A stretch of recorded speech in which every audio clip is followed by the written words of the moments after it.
Welcome to Norse Code, the number one podcast for your Minnesota Vikings. I'm your host producer. My name is James Pagoshnik. Thank you guys so much for listening. And at the other end of the tin cannon string, we have our analyst and co-host. You know him from numerous blogs and podcasts around the internet, most notably from the Wide Left Substack. He is Mr. Useful Human, Arif Hassan. Arif, this is typically where we would talk about the Thursday night game, talk about a Kirk Cousins performance for the ages and a comeback where he played all the hits. And I would like you to discuss the Kirk Cousins performance, but somehow have it involve pure progression. Oh my God! As it is being discussed on Twitter. So if you could link these two things together, I would appreciate it. I mean, I think there's no other way to talk about it than how Kirk Cousins performed on 4th and 14, throwing directly to, was it Darnell Mooney? Let's say it was. Yeah, I just think that he did a really excellent. I got to pull up this word salad actually, see if I can find it. Yeah, I think he did an excellent job. Locking on to where is it? Oh yeah. Using his feet and eyes in the rhythm of the drop to find the completion on the play, making sure that he understood that it wasn't just a pure progression, it was a pure progression with an alert, just different than a pre-snap look read, and it's different than a coverage read, and it's different than a man alert within a progression. Did a really great job of reading the fade, I guess. It wasn't a slot route, but did a good job reading the sideline fade where Kindle Vildor just fell down, which is part of the pure progression. Didn't have to read the defense, just looked at the first guy who was open and then decided that because he was open, he should throw him the ball. Really excellent stuff. Once he was able to do that, whether it's a check down, underneath throw, vertical passing, they all have negative effects on the defense. So each completion had a negative effect on their ability to maintain the discipline of the coverage on the next play. So many words to describe. Jesus. Why does Kevin O'Connell talk like this? So a bit of a summation of I suppose direct quote, really, of Kevin O'Connell attempting to say a million words about nothing. Yeah. I mean, I get it. We did actually. So we did talk about. We're probably going to talk about this soon, but we did talk about this like several weeks ago before anyone in the press room asked the coaches about it. Now it's just like the only thing anyone in Minnesota is talking about. Very annoying. Pure progression. What a beautiful thing. Kirk Cousins did, in fact, lead a comeback for the Falcons. Way to lose their. Way to lose their Tampa Bay.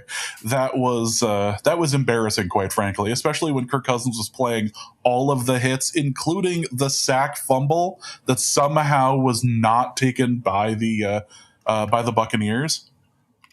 He was playing all the hits. He even had a couple of bounce passes. There were a couple of fumbles where it was just like, hey, how in the world? Because also the throw to Darnell Mooney over the middle to get that first, or I shouldn't say first, to get that touchdown that would have tied the game had they gotten the 2-point conversion, right? That was also a fumble, and there were like 7 Buccaneers there. And my understanding is that not only did the Falcons recover it, it wasn't even Darnell Mooney, the only Falcon there, who recovered it. Just a crazy series of events. But it was making up for the fact that David Sills couldn't catch a cold, right? Like that was part of it. What a surprisingly fun game. I had incredibly low hopes for this one, and it did manage to be good. That was all crazy. The way to the end. Yeah. Cousins was playing out of his mind by the end of it.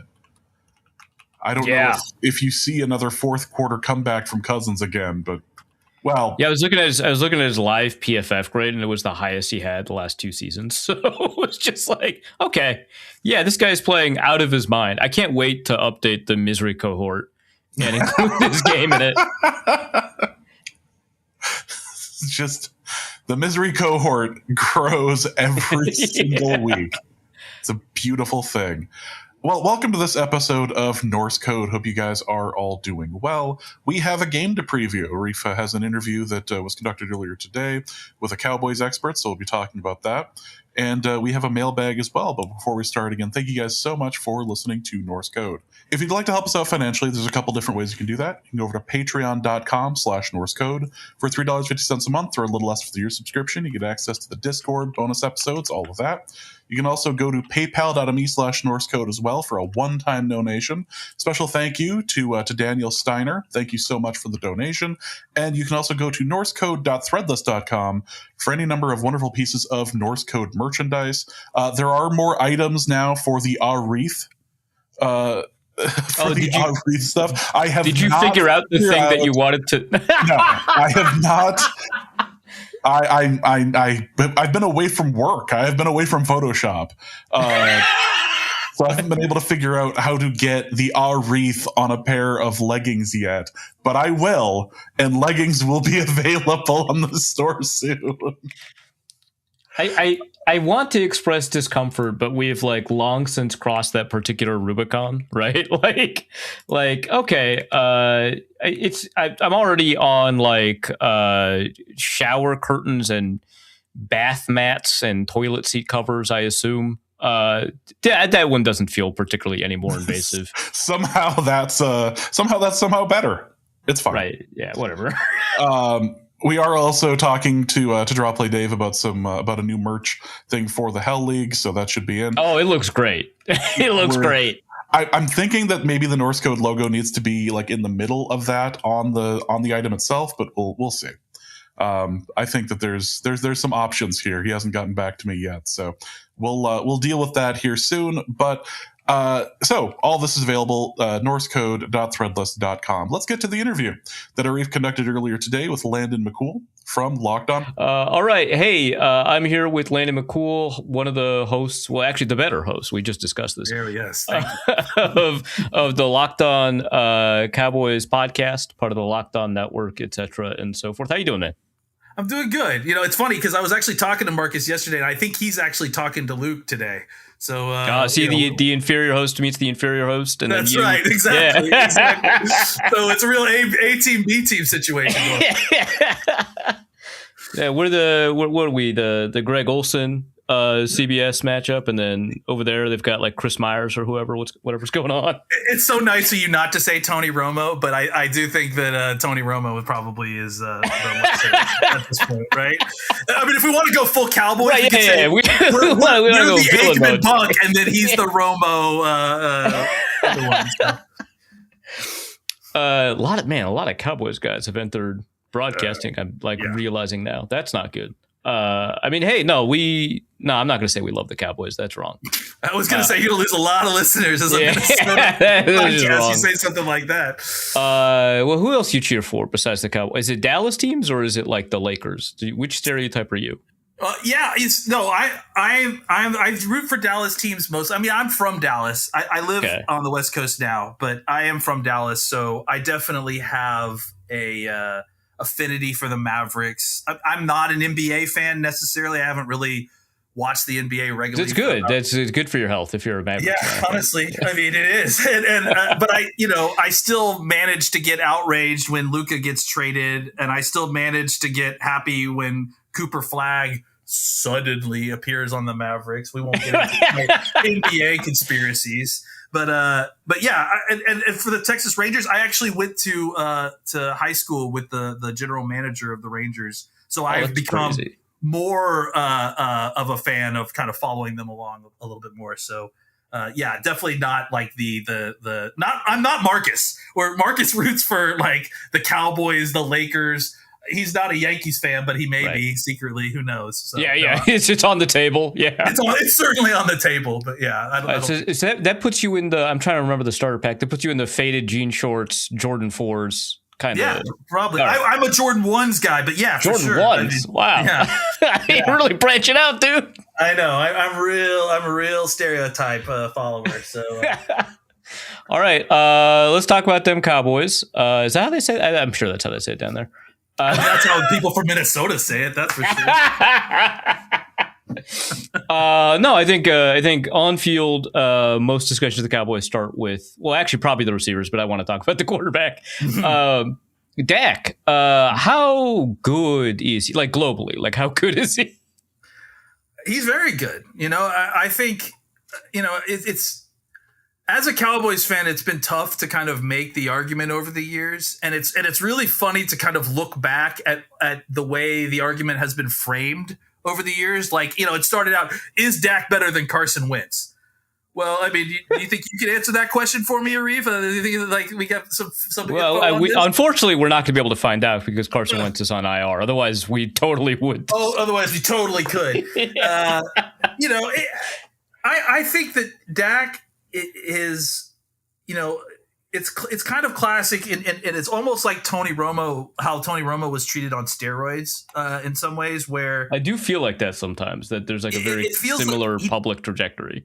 Yeah, where it feels like he's never going to get the credit he probably deserves for how good a quarterback he is until he does something in the postseason, right? Which isn't even necessarily, his thing. I mean, I don't know where you land on the QB wins thing, but, ultimately I've seen Dak Prescott perform well in the playoffs. I've seen Dak Prescott perform poorly in the playoffs.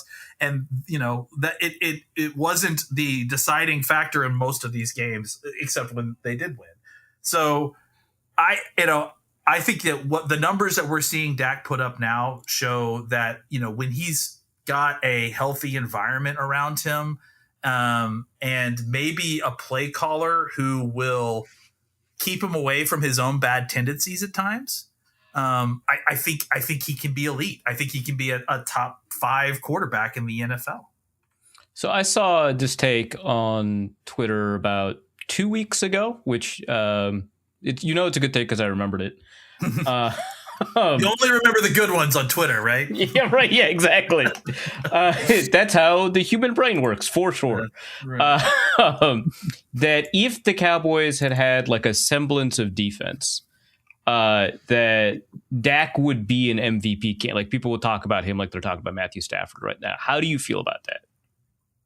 I mean, I think it's fair. I mean, I do think that, if I think what Marcus and I have been saying since the beginning of the season, honestly, is that if the Cowboys can get like the 14th best defense, then they're going to the playoffs and they may make a run because that's just how good the offense can be at times.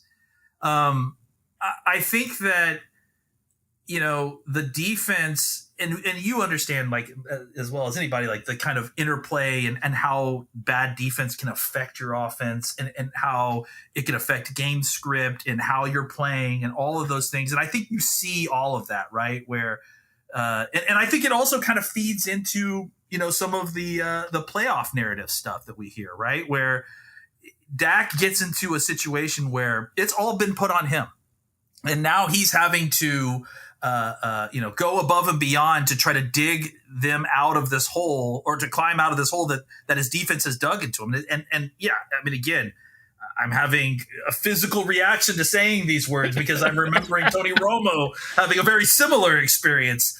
But yeah, I think that it's, Dak even more than Romo. It feels like there are times when he just gets put into really, really like, all Madden situations and he's being forced to like create and make huge plays just to kind of get the offense to generate at certain points. Certainly previous to this year has been different because you've got two, elite outside wide receivers that have made their life easier. But I mean, I think about 2024 and it was just kind of the best example of how much burden is put on Dak when you have no run game. You've only got one wide receiver who is being triple and quadruple covered, right? Because no one cares about Jalen Tolbert running a slant on the other side. And you had no run game at anything. So you had nothing to counterbalance the offense. And it was just like, oh, Dak's going to throw the ball to CeeDee Lamb. I bet we could figure out how to stop that. And so I think that when he's been given a situation where, he's got an opportunity with protection. He's got receivers that can get open and can create space.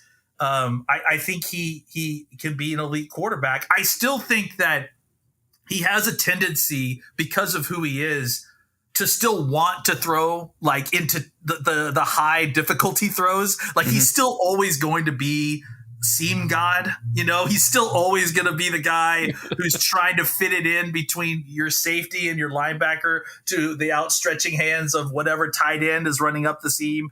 He likes to throw the tight window throws. He likes to create the big plays, even if there's only a little bit of room. I think Schottenheimer has done a little bit better job on kind of reeling him in on some of that. And then the other thing that's really helped him too is Schottenheimer's put him back under center a lot more, which I think has really helped with kind of marrying the run and the pass, the play action game, and the kind of modernizing of the offense that's happened since Mike McCarthy left. That's fair. One thing that I had kind of noticed looking over Dak's numbers is that he's remarkably consistent within seasons and extremely inconsistent across seasons. Like, I don't know many quarterbacks who weren't like 1 year wonders, having the spread between their best seasons and their worst seasons. And they're not like consecutive seasons. Like his two best seasons by the numbers are 2016 and 2019. 2016 was insane. And that was also like 10 years ago, right? And then his worst season was like last year. And now we're in a spot, again, this is just by like EPA per dropback. And now we're in a spot where like we're much closer to like 2019 than we are anything else. And it feels from, obviously there's a bunch of explanations for all of this, but it feels just looking at it that it is pretty random. There's not consistency in, what is the depth of target between these seasons and how does that correlate to production, or, percentage of throws under 2.5 seconds, or percentage of throws that have play action, right? Like there's not really a correlation between that and his production. So I'm wondering if it's related to what you were talking about just now about the play caller being able to kind of reel in worst. Like, is he particularly sensitive to the quality of like the play caller that he has? Because he has had a lot of them. Yeah, certainly that. He's unique in the way that like so if you were just kind of visualizing the quarterbacks in the NFL, there's obviously this elite tier that includes Mahomes and, whoever you want to kind of put at the physical peak guys who can, succeed basically outside of structure, outside, irregardless of who the offensive coordinator is, and often irregardless to who is surrounding them in their offense, right? I think Dak is in that tier, like right beneath them, where he still does scale depending on, the group that's around him, whether that's the players and the coaches. I think it's both. I think the difference between him and the other type of kind of quarterbacks who react that way to the supporting cast is that I feel like Dak has a higher ceiling than most of those other guys.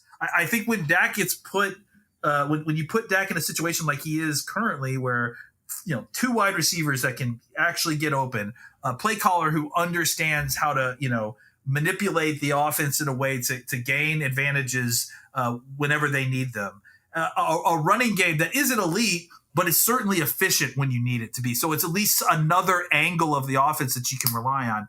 I think that Dak can kind of, we haven't even necessarily seen a ceiling of where he can go when he gets those players around him. Whereas I feel like there's other quarterbacks who are similar, right? Like they need a certain amount around them to be good, but they don't necessarily, they also kind of have a ceiling, right? They also kind of hit a certain point where like, okay, well, this is about as good as I can be. Right. Where I think we've seen from Dak where it really does scale a lot depending on how much more you have invested in the offense, which is why I find it funny that I see a lot of articles about, George Pickens signing elsewhere, George Pickens going elsewhere. I can't see that. I think after Jerry Jones saw what was happening with this and still kind of on the tour of, hey, how do I make it up to y'all that I traded Micah Parsons? I think he's going to spend the money to bring Pickens back because I think he loves having that kind of offense. Okay. And you mentioned protecting Dak from his worst tendencies, and one of those things that you talked about was throwing maybe dangerous balls into the seams of defenses.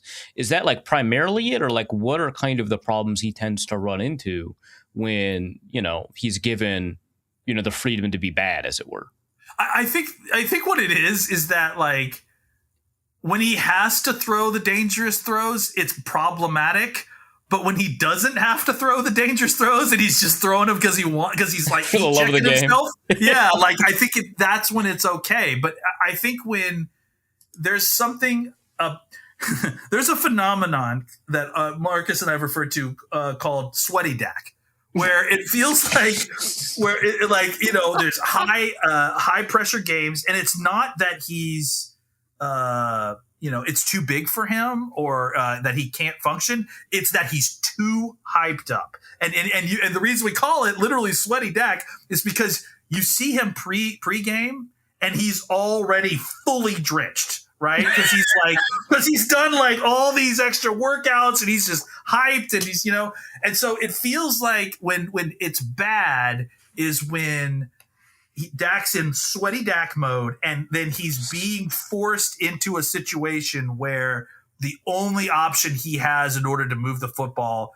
is high leverage, tight window throws that are probably going to end bad. The more that Brian Schottenheimer can take the need to have to throw those balls off his plate, the more success it feels like Dak has. All right, so this is a primetime game, but it is also against a 5-8 Vikings.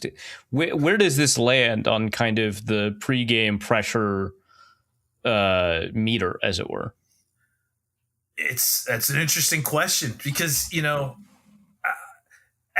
feels like the Cowboys at 3 different points had their season ended. That loss will do it. I mean, they're not coming back from that, it's they're mathematically impossible if they come back. And then the Eagles lose another 2 games, and then suddenly, the Cowboys are right back in it.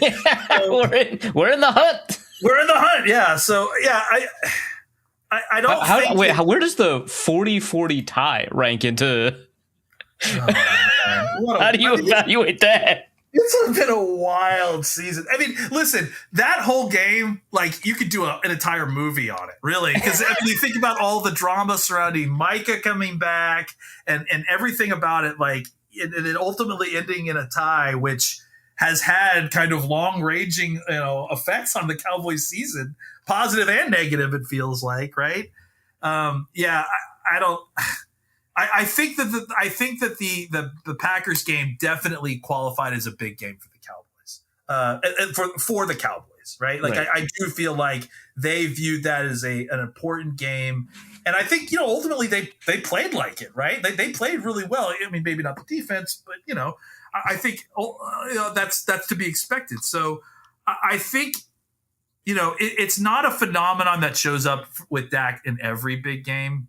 But it does show up sometimes, and it's kind of, you can usually tell early in the game because Dak's throwing hot, and it's usually the ball's coming out high, which is ultimately when you see those games where he throws interceptions early in the game, it's because of this, right? He's hot, he's throwing the ball high, it's tipping off of the receiver's hands and landing safely into safety's hands.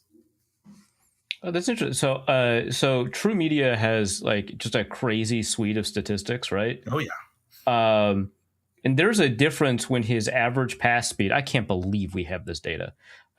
His average pass speed. Oh, I'm excited to hear this one. I don't think I have seen this one on True Media yet. Yeah, it over 32 miles per hour. He's had in looks like 5 games, and then under 30.7. There's a huge split there. He's had in the rest of his games. Let me see if I can get all of this. This is nuts to me. But it very much looks like he's had average to below average performances at the 32 plus range, and at the 30.75 or whatever. It's a huge gap. That's when you get his 0.5, his 0.48, his 0.3, his 0.3. EPA per dropback, which, by the way, if you're not familiar with EPA per dropback, just mind-bogglingly good numbers. It's great. I love to use the combination of EPA per dropback with success rate to kind of sort of. Oh, well, that's a Dak special. Remember when Ben Baldwin invented like CPOE plus EPA and yep. And that he called it Dakota for a while because of Dak's dominance. Right. Yeah. That's right. Because it was I think it was 2016, wasn't it? Yeah, it was. Yeah. And Dak happened to be number one. Like when he checked it, I think I remember that too. Yeah. To me, I think if you use those two, you can kind of get a feel for like exactly what type of offense it is, right? Like, you know, a high success rate but low EPA per dropback means they're efficient at kind of, you know, creating first downs and moving the football, but maybe not taking huge chunks down the field, right? And then maybe a little bit of vice versa. So I love using both of those two together. All right, so that gives us, like, I think, a pretty decent understanding going into the game of Dak Prescott. Obviously, we could probably do a whole episode just on the one guy, but we got to talk about other people. Mind-meltingly good receivers, George Pickens and CD Lamb. I got to be honest, I was not a George Pickens guy coming out. I really wasn't. His season has been insane, and also I think like after, because CD got hurt a little bit this year, right? Yeah. So after CD came back, like the market share of like George Pickens' yards to CD's yards has had fantasy folks asking if he's better than CD. I don't know if any like real football folks have been asking that, but fantasy folks are on that. So like, first of all, could describe like the nature of the games of these two players, and then kind of talk about the comparison between the two and how they work off of each other. Yeah, I mean, for me, obviously the Pickens, reputation precedes him, right? Like, I think that's been a large part of this conversation, obviously, since the beginning. It's why the Cowboys were able to get him for as cheaply as they did. But I think my argument has always been this is exactly the type of wide receiver that Dak has been missing. Like the body type, the way his game, he is basically Michael Gallup on steroids, right?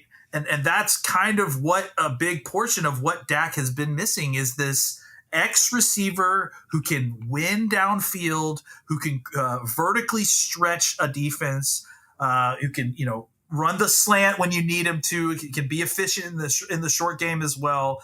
But what ultimately Dak has needed is, and really it's not even just Dak, this offense has needed, is a vertical threat who could, take the top off of defenses, create some room for your run game underneath, but also create more room for CD Lamb to do what he does best. And what CD Lamb does best is operates out of the slot. He is, one of the best slot receivers, if not the best slot receiver in the NFL. Like he can do a little bit of everything. He's quick. He's explosive. He's bigger and stronger than most slot receivers. And the combination of the two really does kind of create a whole offense, right? A whole system where you can kind of rock a defense back and forth between the deep throws and the underneath stuff. Since both receivers can kind of do a little bit of everything, it gives you the option to move them around and to create matchups that you like. But ultimately, I think the thing that, the reason they got Pickens and the reason that they were so excited about it specifically is the pedigree is one thing, that's true, but it's his game. It's the way he plays the game. It's the go up and get it nature of the kind of deep ball pass that he can do. Because the Cowboys have had other guys who can get downfield, who can stretch the defensive vertically. I think the difference is that Dak wanted a guy who could win 50-50 balls down the field and just be someone that the defense has to constantly think about. And even with those expectations, I really do think he's exceeded everybody's expectations. Like I don't think anybody, even the most Cowboys blue colored glasses wear would ever have imagined that he could potentially be so far ahead of where CeeDee Lamb is in receiving yards, just even despite the injuries that CD's had. I think it's been way better than I think Cowboys fans have even hoped for. Yeah, he's been crazy. He's been absolutely crazy. It really is nuts. Like as good as most CD Lamb seasons, to be honest. Yeah, well, that's who I kind of wanted to talk about next. Like, how have you seen, like you mentioned that, both of these receivers can be asked to do essentially anything that you would ask a wide receiver to do. But when there's one premier receiver, you're asking them to do, a certain number of things based on your offense. And when there's two, their roles change in response to that. So like, how has CeeDee Lamb's role changed, whether it's the routes he's running, the depth of the routes that he's running, whether he's expected to win 50-50s more often, used more or less often in the red zone? Like, what changes for him? I think it's more an opportunity for him to operate in the slot because Pickens can play on the outside. Last year, because the Cowboys just desperately had to run an offense, they often had to put CD outside just to run certain plays that they wanted to get the ball in that area of the field in order to create opportunities in other parts of the field. Like they basically just had to move CeeDee Lamb wherever they wanted to throw the football so that they could, stretch the defense the way they needed to. Now, they can give him more opportunities where he's, naturally at his best in the slot. And I also think the other element too is it's really given CD an opportunity to kind of stretch his leadership legs a little bit. I think last year was a really difficult season for CD. He had a lot of injuries. He was in and out of the lineup. I mean, a little bit like this year, except the team was also way, way worse and terrible. And he was just constantly being doubled and triple teamed and just a lot of attention. And it was just extremely frustrating. Then Dak got injured, right? And for him to finish out the season and play the way he did, kind of toughing it out despite playing with the backup quarterback, I think it showed a lot of personal growth for him, because, I mean, you think about these guys who are like 5-star high school receivers, coming out through the college ranks and everything. And they've always it's always been sort of easier for them, right? Because they're the elite players at their position. They've always had it easy. And so I think sometimes those type of players get into situations where they face a ton of adversity. Look at Joe Burrow. I mean, Joe Burrow yesterday talking about having to find his love of football again. And you look at these guys who are so used to winning and they get into a situation where things are kind of going against them. And it really does kind of reveal their character. And I think that we've seen a lot of growth from CD since the last year. And I think it was a huge part as to why Pickens succeeded here, because CD could have easily taken the Pickens trade and been like, man, I'm still the number one wide receiver. I better be getting the attention, and been, or just, cold shouldered Pickens and just not, done anything. But he did quite the opposite, immediately embraced Pickens. The two of them have become really, really, really, really close. And I think that that's been a huge part of the maintaining the positive vibes in the Cowboys locker room, despite having someone who is generally considered to be a malcontent.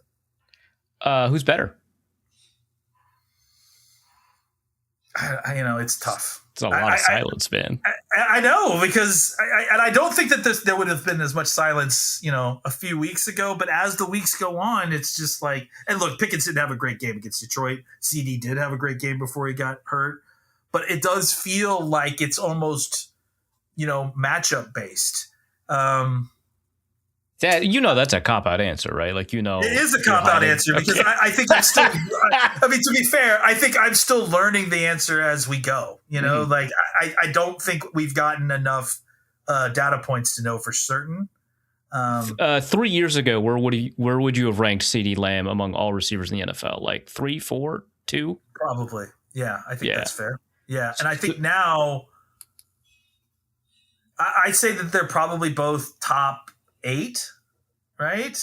Top 10 for sure. That's a super interesting question. I've always been getting into little arguments with our Lions guest all the time, Jeremy Reisman, about where Amon-Ra St. Brown ranks. It's turned into a running bit for us. But like, I genuinely am pretty curious about this question about like where both of these guys rank, because it's just like, unless I'm missing a team, it's just them and the Bengals that have this opportunity to have this crazy question asked of where the two receivers both rank. PFF grade, which we know is sacrosanct and can't be questioned. Absolutely. Has George Pickens 6th and CeeDee Lamb 19th this year. Yeah, I mean, look, I think that's fair. He's below Keenan Allen. We know that these grades tell us a little bit about production, especially on-ball production. Yeah. I think we all know how to ingest PFF grades, right? Yeah. You got Demario Douglas at 12th, man. He's lacking.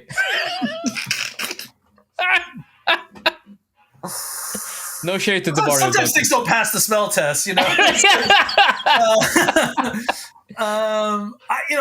think a lot of that is based on production, and unfortunately, like we said, CeeDee's been injured for certain points.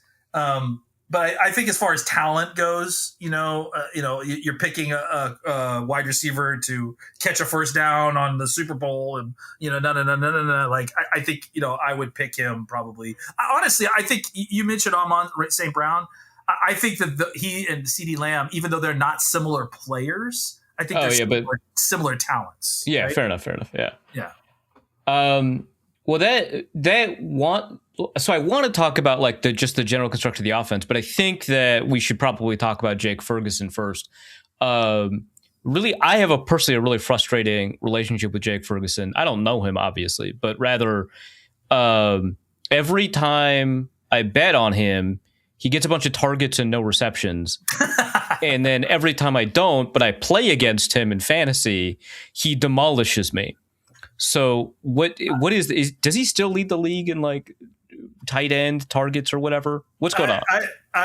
I have a very similar relationship, except as a podcast commentator on him, right? Like every single time I'm like, man, it's, this is going to be a great Jake Ferguson game. There's going to be so much attention on the outside. Jake's going to work the middle against these subpar linebackers. He's going to get behind the defense and he's going to score. And then he has 8 targets with 2 catches and a fumble.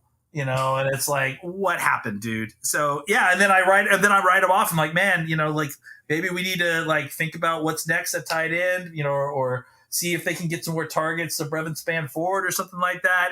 And then as a 3 touchdown game, So it's, I think he probably does still lead. I haven't actually checked this week, but I last week I saw he did still lead tight ends and targets. But I also think that that's a function of the fact that Dak's throwing the football a lot. Yeah, he's throwing the football a lot. The CD gets hurt a little bit. Yeah. Oh, okay. Well, now for sure it's Trey McBride. Oh my God. Okay. But it was Jake Ferguson. Yeah. It was Jake Ferguson at one point. Well, McBride was always, it was the Jurassic Park meme, right? Where objects are closer than they appear when you look in the rear view. Fergie wasn't outrunning that T-Rex. Yeah. So tell me about Jake Ferguson, because I feel like if I and some of these guys aren't even that well known, but if I say Harold Fannin to a person who at least knows who that is, they have a good understanding what Harold Fannin's game is. Say Kyle Pitts or Travis Kelce or Trey McBride, they all kind of have a good Zach Ertz. They all have a good understanding of what their game is, but I actually don't have a good understanding of who Jake Ferguson is. So Jake, I would say earlier in his career, I mean, first of all, he's not a unique athlete or super elite for, any kind of athletic metrics. He's pretty average to maybe slightly above or slightly below average in most areas. I think that on the field, his game, early kind of translated as he was really great early on, and as a guy that you could dump off the ball and then he could quickly get upfield and pick up 7 or 8 yards. He was really great in the flat, and he had enough kind of initial quickness to beat defenders going north and south to be a very successful receiver, right? Getting more than you expected. He was pretty good after contact. That was one area where we really liked him, is that he was good at breaking tackles and getting a couple of extra yards. Just, a very efficient guy, right? And he he could block. He wasn't the best blocker. I mean, I think we've all kind of graded on a curve for tight end blocking over the last decade. It feels like he probably falls into the middle to average area there. I mean, honestly, I think Jake Ferguson, and I like Jake Ferguson. I think he's he's got the right attitude. I love the way he plays the game. But I also, I have a little bit of self-awareness to know that Jake Ferguson, to me, is one of these classic guys where if he was on any other team besides the Cowboys, no one would know who he was, right? Like, I feel Fair like enough. part of the reason that people, know who Jake Ferguson is because the Cowboys play so many primetime games, and I think he's generally, like, talent-wise, probably middle of the road for NFL tight ends. He's going to get a lot of numbers and targets because of who his quarterback is and how his quarterback likes to throw to the tight end. But I don't know if he's like an exceptional tight end in any one specific area. I think he's just, extremely solid in kind of all areas. Which is pretty useful. Yeah, fair enough. And of course you've got Brevin Spanford. I mean, you want to talk about a guy we could do a whole podcast on. BSF, buddy. We can do it. But no, I did want to add, like, the reason I asked about all the receivers in that order is because I did want to know about the way that the Cowboys kind of intend to respond to the blitz, because I look at the numbers and Dak Prescott is top 5 in most categories against the blitz this year. I think he's top 2 in yards per attempt, top 3 in PFF grade, whatever, right? Like, adjusted accuracy is pretty high. Depth of target is much higher than most people against the blitz. So it sounds like he tests blitzes instead of gets out of them, which is like fun. I think that's like ethical quarterbacking. Yeah. But also, he's the definition of ethical quarterbacking. Yeah, right. Yeah, he's as soon as you started hearing that term like being thrown around, it's like y'all are talking about Dak Prescott, right? Right. Yeah. It's like, oh, he's reading the field. He's making tough choices. He's throwing the ball down the field, right? Yeah. He's not Bo Nix. No. But like, one of the things I've learned about covering specifically the Brian Flores Vikings over the past couple of years is that it almost doesn't matter how good a quarterback has been against the blitz when it comes to attempting to predict their performance against the Brian Flores blitz, which isn't to say that everybody who is good against the blitz is bad against the Brian Flores blitz. I mean, Jared Goff has decimated, the Brian Flores blitz several times, but it just seems like there's virtually no correlation. Some guys who are bad against blitzes in general perform better against Brian Flores' style of blitz. And I think a lot of that has to do with the fact that it is a zone blitz, but not like in the Dick LeBeau sense or the Dom Capers sense. And it's just a unique kind of setup. So knowing kind of like what the Vikings do defensively, and we'll talk about the offensive line in terms of handling pressure in a second. How is it that they design their passing game against blitzes, and how do you anticipate how they'll do it against this kind of blitz? Yeah, it's a good question. I mean, I think, you said it, like the thing that kind of makes this maybe a more difficult assignment for Dak than most is like you said, like the shell coverage that's usually played behind the blitzes that is going to have a limiting effect on Dak's ability to kind of take the shots down the field. That's where he would like to go, right? If you can get it blocked up, if he can get it blocked up and he's got one free runner that he has to deal with the ball, he'll hold the ball until he gets the wide receiver even with the cornerback, and then he'll let it go down the field and we'll live with the results, right?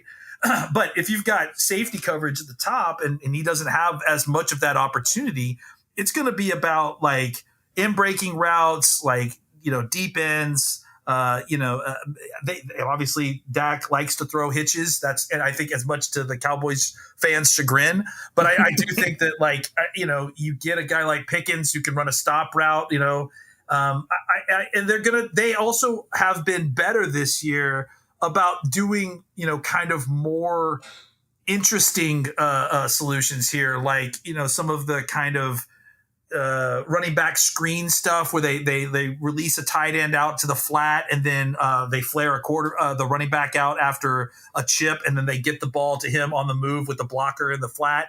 They'll do some stuff where they'll start bunching these guys when they start getting blitzed, and then they're have to make everyone kind of sort that out as they're trying to get their assignments and try to get wide receivers coming across the formation, hopefully against man coverage, and an opportunity to kind of get them the ball on the run.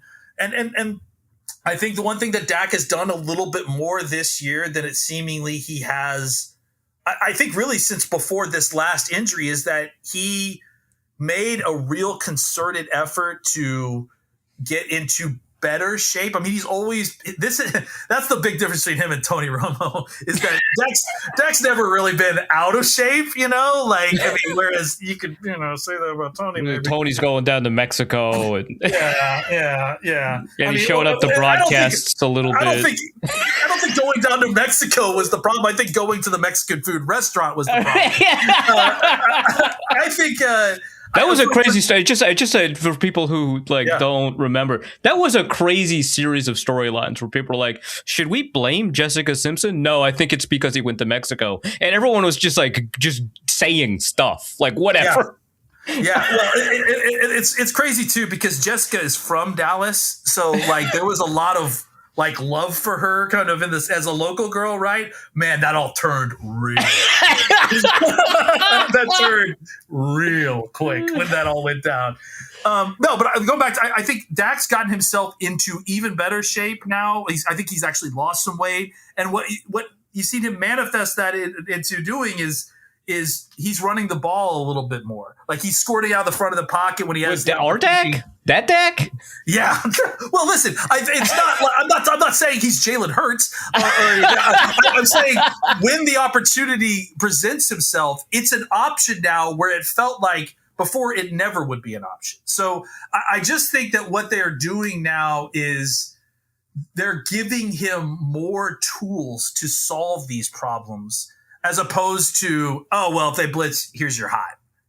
That's your only solution. I think they're giving Dak options now, and Dak's created some of his own options, like I said, to solve the blitz a little bit better. And I do agree with you. I think, just as from an outsider, I think what it is that Brian Flores is just so unique in his blitzes, right? And so because of that, all the preceding, stats about quarterbacks versus the blitz may not apply as much because they haven't seen what Flores is going to deploy on them, right? So I think that, it's going to be one of those things where I wouldn't be shocked if Dak struggled a little bit early, right? I mean, that's kind of the Cowboys' MO anyways at this point, it feels like.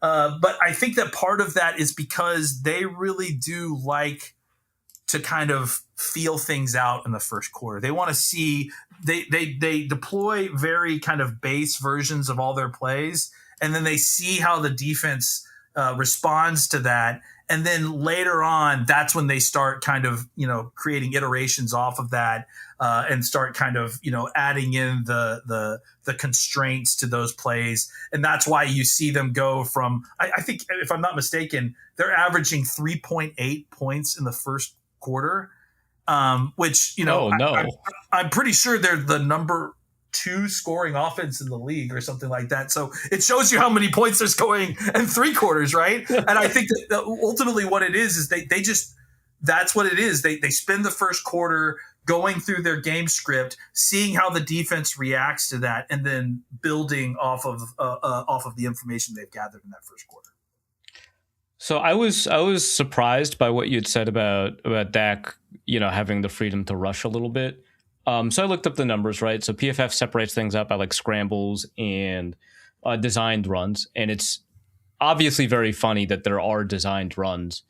Yes, yeah. So 100 makes me hold my breath. That's for sure. Right. 144 scramble yards, -6 designed rushing yards. That honestly might just be one run. I don't know. I could honestly there's multiple games here of designed runs. So let's see. He's got Well, okay, so they actually have not been able to categorize whether his designed runs have been zone or gap. They just have them as designed runs, which is very funny. But he is I'm going to go ahead and say they're zone because, well, no, that's not true. They've run a lot of gap now, so they certainly could have added in like a zone read with gap scheme stuff for sure. So it looks like there's an even split: 22 designed runs, 22 scrambles. And I thought Dak sometimes, occasionally, reminds me of Phillip Rivers. Now, they have different throwing motions. Dak is actually an athlete. Like, there are differences. But in 2014, Phillip Rivers also had like 20 scrambles and somehow 17 designed runs, which is crazy. Why would you do that if you're San Diego at the time? Why would you do that? There's a lot of similarities between the 2014 and the 2025 season for Dak, by the way.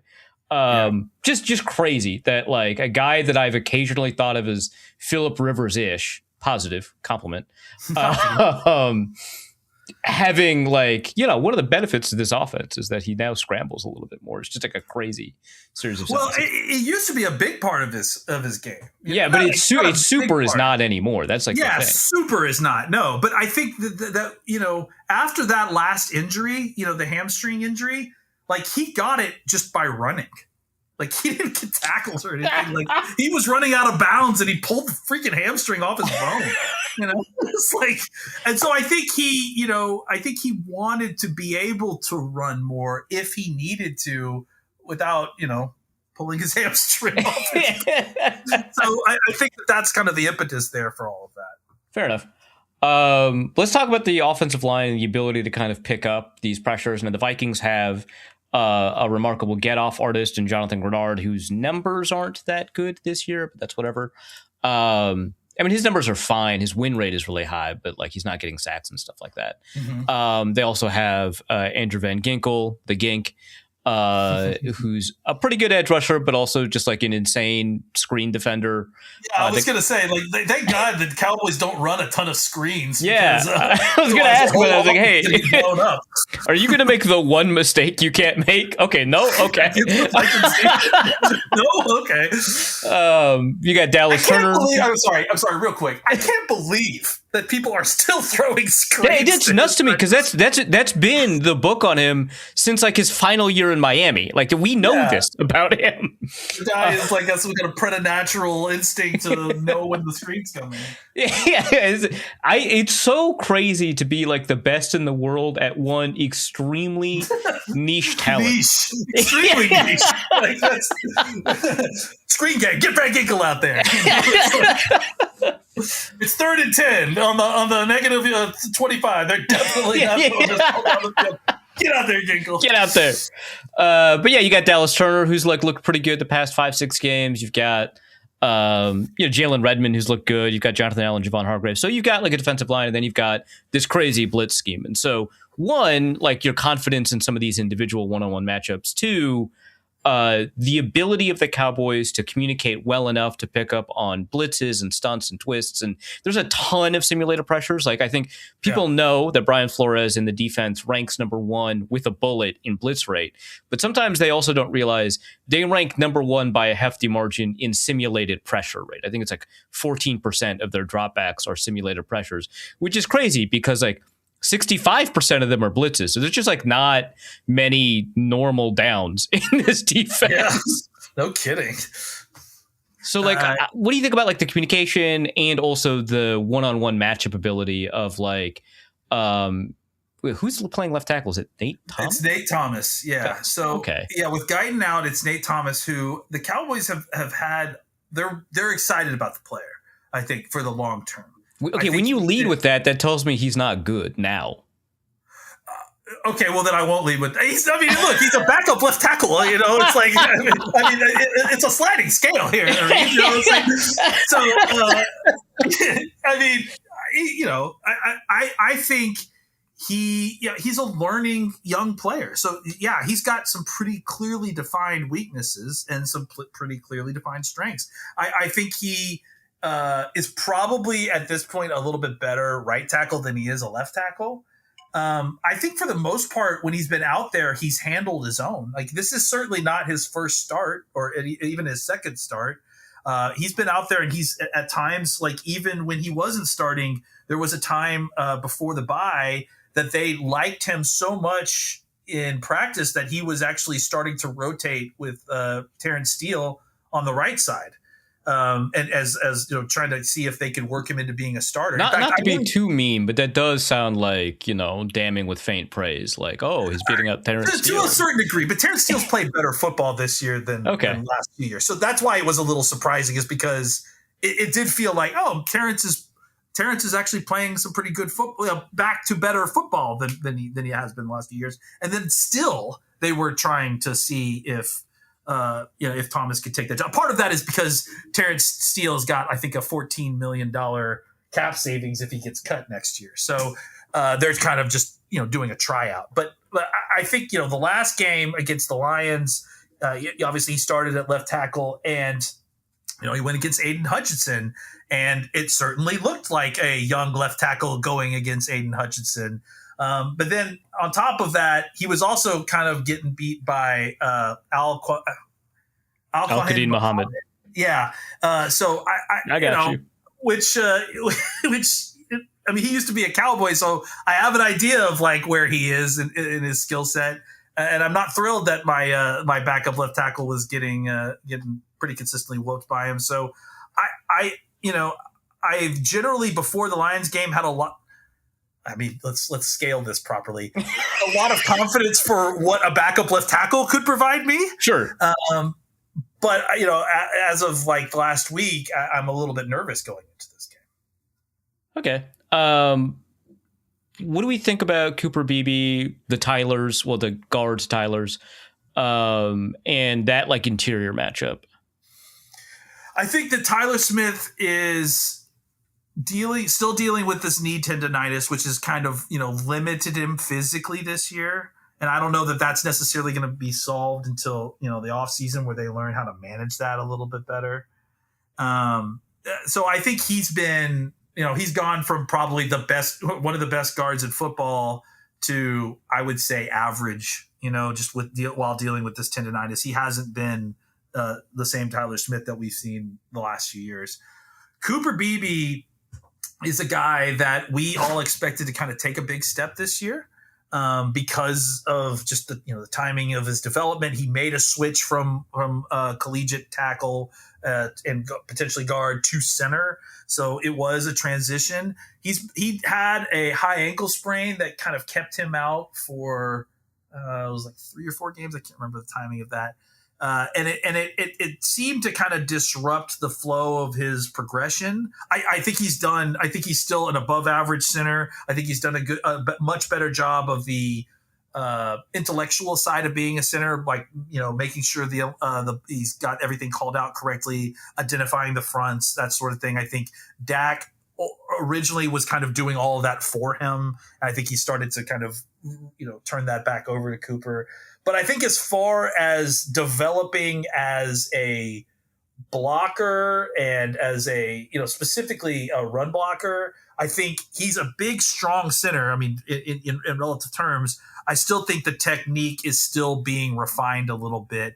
I think, we could see him take a huge step this offseason, but I think that the kind of progression that we were hoping to see from him this year has been stunted by the injury and by the fact that he's just constantly had people rotating in and out around him. The Cowboys have had several different injuries along the front at different points. And it feels like I think every single starter has had to be rotated in except for Terrence Steele so far this Jesus. year. Yeah. That's work, dude. That sucks. Yeah. It's tough. The good news is that the Cowboys, look, I mean, they have a lot of depth on the offensive line. They have, I mean, however you want to feel about Nate Thomas, we just talked about that. But especially on the interior, they've got 2 really solid guard and center backups that they can kind of play anywhere inside that they really like, that they were ready to kind of start going into this year if they hadn't drafted Tyler Booker. So they've survived it for the most part, but it's still, continuity is important at that spot, and it's been tough kind of shuttling people in and out. Yeah, fair enough. So let's talk about this defense. No, we gotta. 2 years ago, 3 years ago, pretty good, right? 4 years ago. Yeah, maybe. I don't know. Look, I honestly, I mean, even looking back at the Dan Quinn era, like, a lot of it was turnover luck, and I think you go back and look at key moments, key games, and it was the defense that ultimately was failing you then.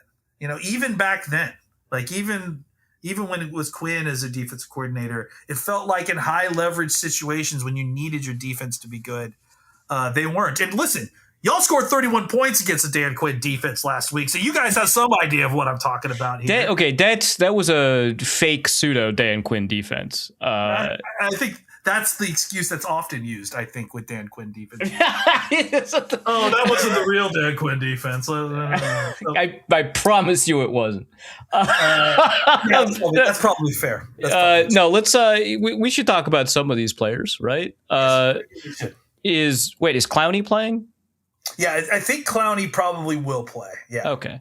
So what does the edge defender room look like? Because every so often it's like, wow, Izaraku looks good, and then I don't hear about him for like 4 or 5 weeks. And like, oh, Sam Williams looks good, and I don't hear about him for like 4 or 5 weeks. Like, who is good?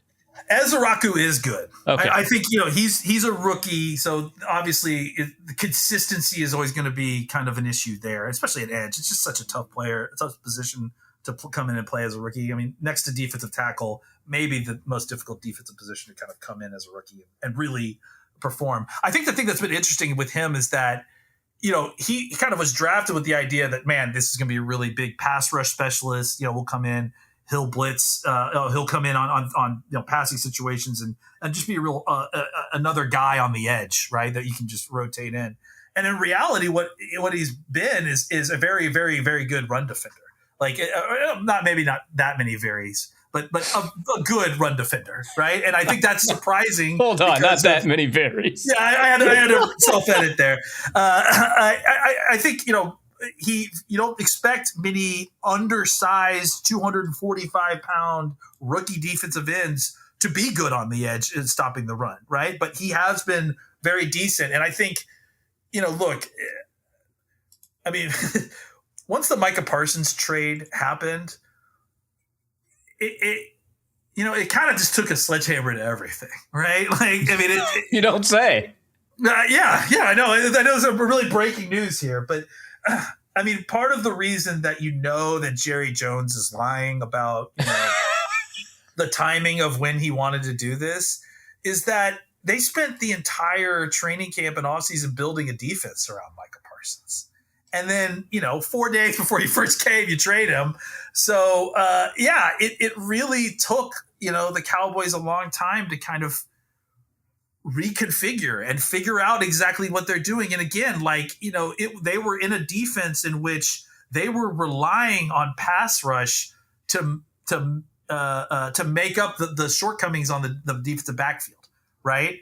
And suddenly you got rid of your pass rush. So now you've got nothing, right? And so it took them probably 5 or 6 weeks of just going through different iterations of different pass rushers to try to figure out like who was good at what. And I think the real problem is the Mike Parsons trade, but the other part of the problem is that you had these guys, Sam Williams, Marshawn Nealon, unfortunately as well, and Izaraku and Fowler, that you had these expectations. Well, Sam Williams, we've been waiting for him to take this step, right? Like he's shown us that he can, has some high end play, but it's been very high variance. Maybe he can provide a floor this year, and it won't be so up and down constantly with him.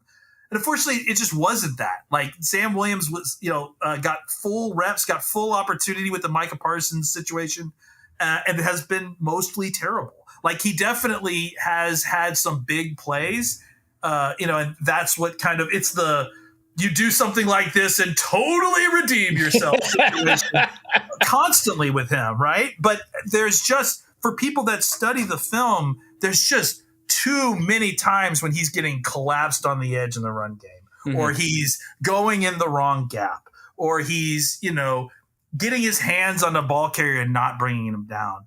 And then, every 40th rep or whatever, he punches the ball out and he causes a key fumble, or he blocks a field goal. Yeah, you absolutely had to have. And it's like, he's that guy who's doing just enough to keep his job, and right. it's not helping with any consistency. And then obviously, with Nealon passing, which is, a whole other level of heartbreak outside of football, obviously.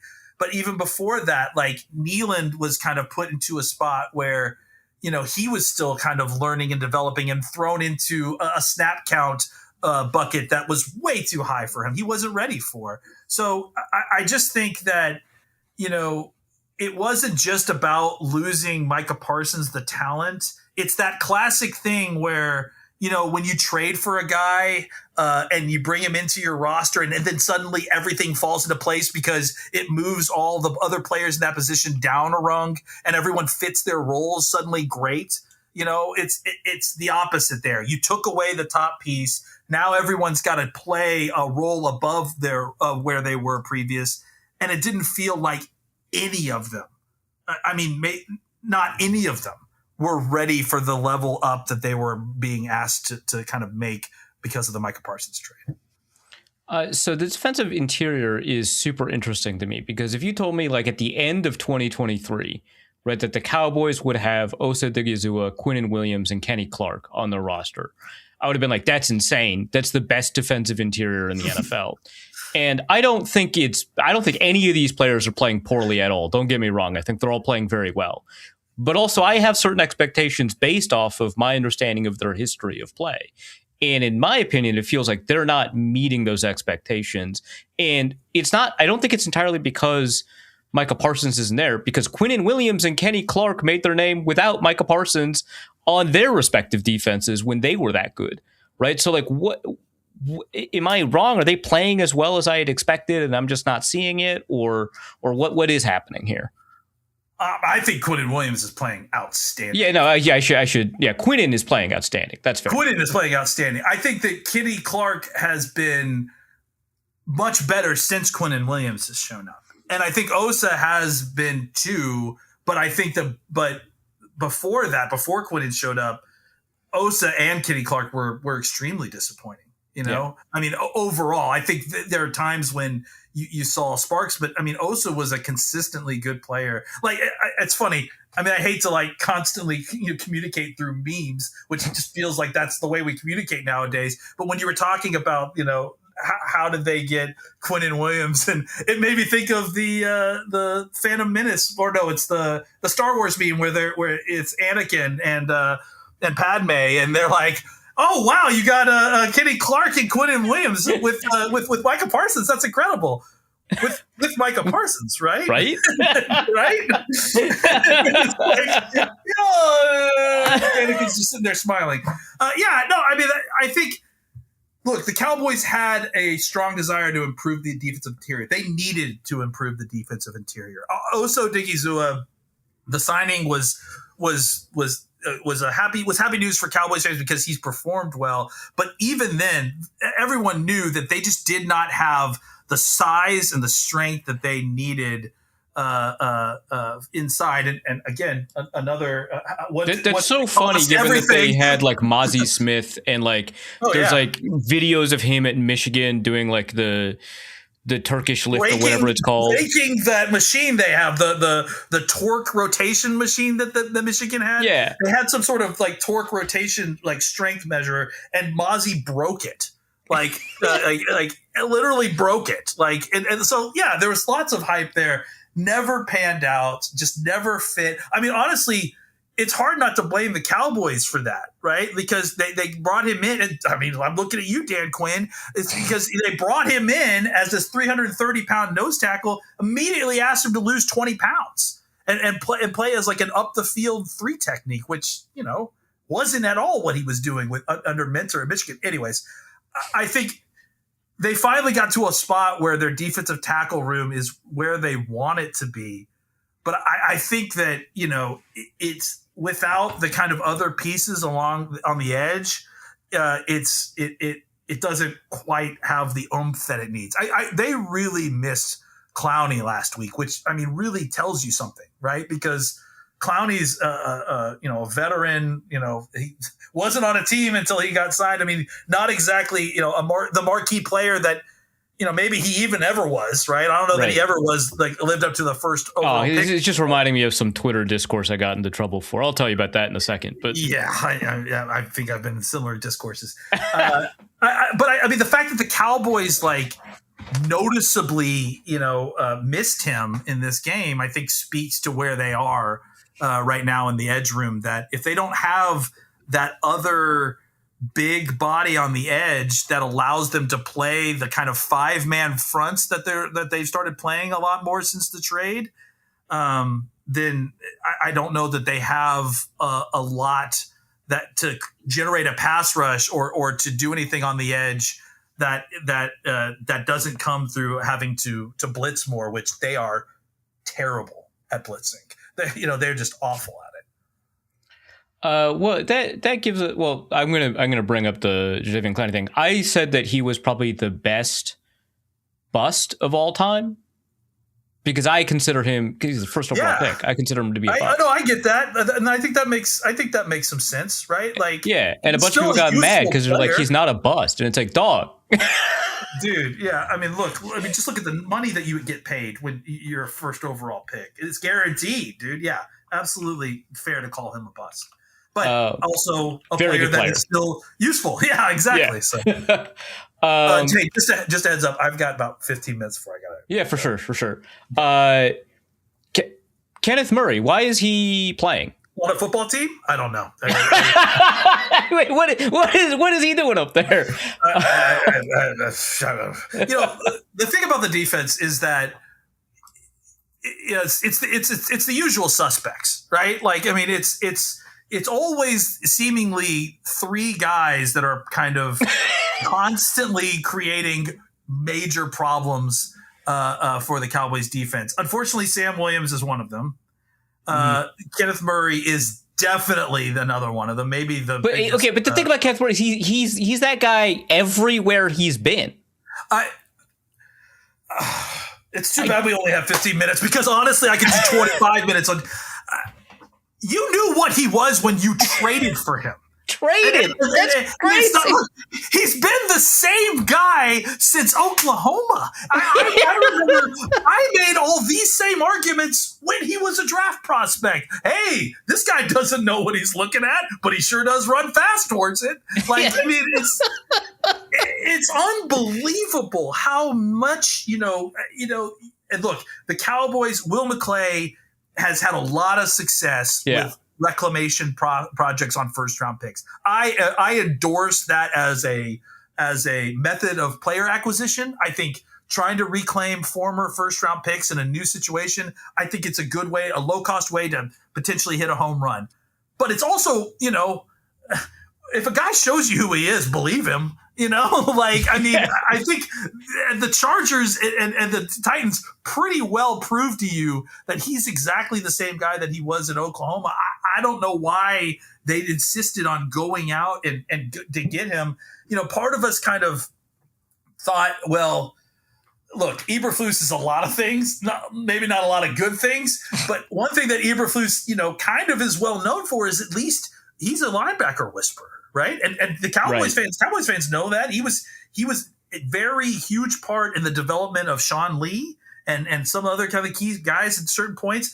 He had great linebacker play in Indianapolis and then even in Chicago, and we thought, well, maybe he knows something. Hey, what do we know? We're a bunch of idiots. We're talking about football. We're going to let the professionals take care of it. Right. Kevin O'Connell, quarterback whisperer, picked J.J. McCarthy. I get it.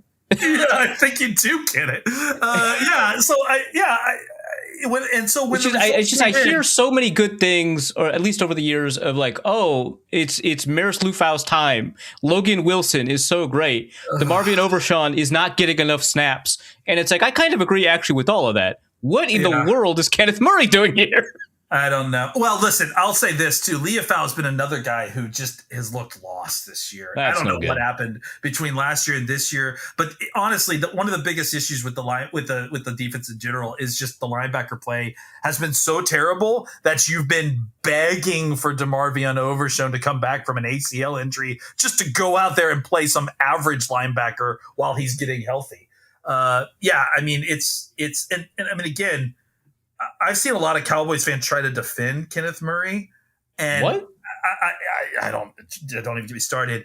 I think the biggest indictment is that you traded a seventh round pick for Logan Wilson, and he's splitting time with Kenneth Murray. That just shows you, Right. exactly how great Kenneth Murray is at this point. So, yeah, I mean, the Cowboys, I think, are just doing what they can to try to incrementally improve the position as best they can, but I think this is an off-season issue that is. Sure. I mean, they're going to probably spend a first-round pick on a linebacker, I'm sure. All right, so super quick on the secondary: Chargers reject Triquise Bridges, Vikings reject Reddy Stewart, 6-pick record holder Deron Bland?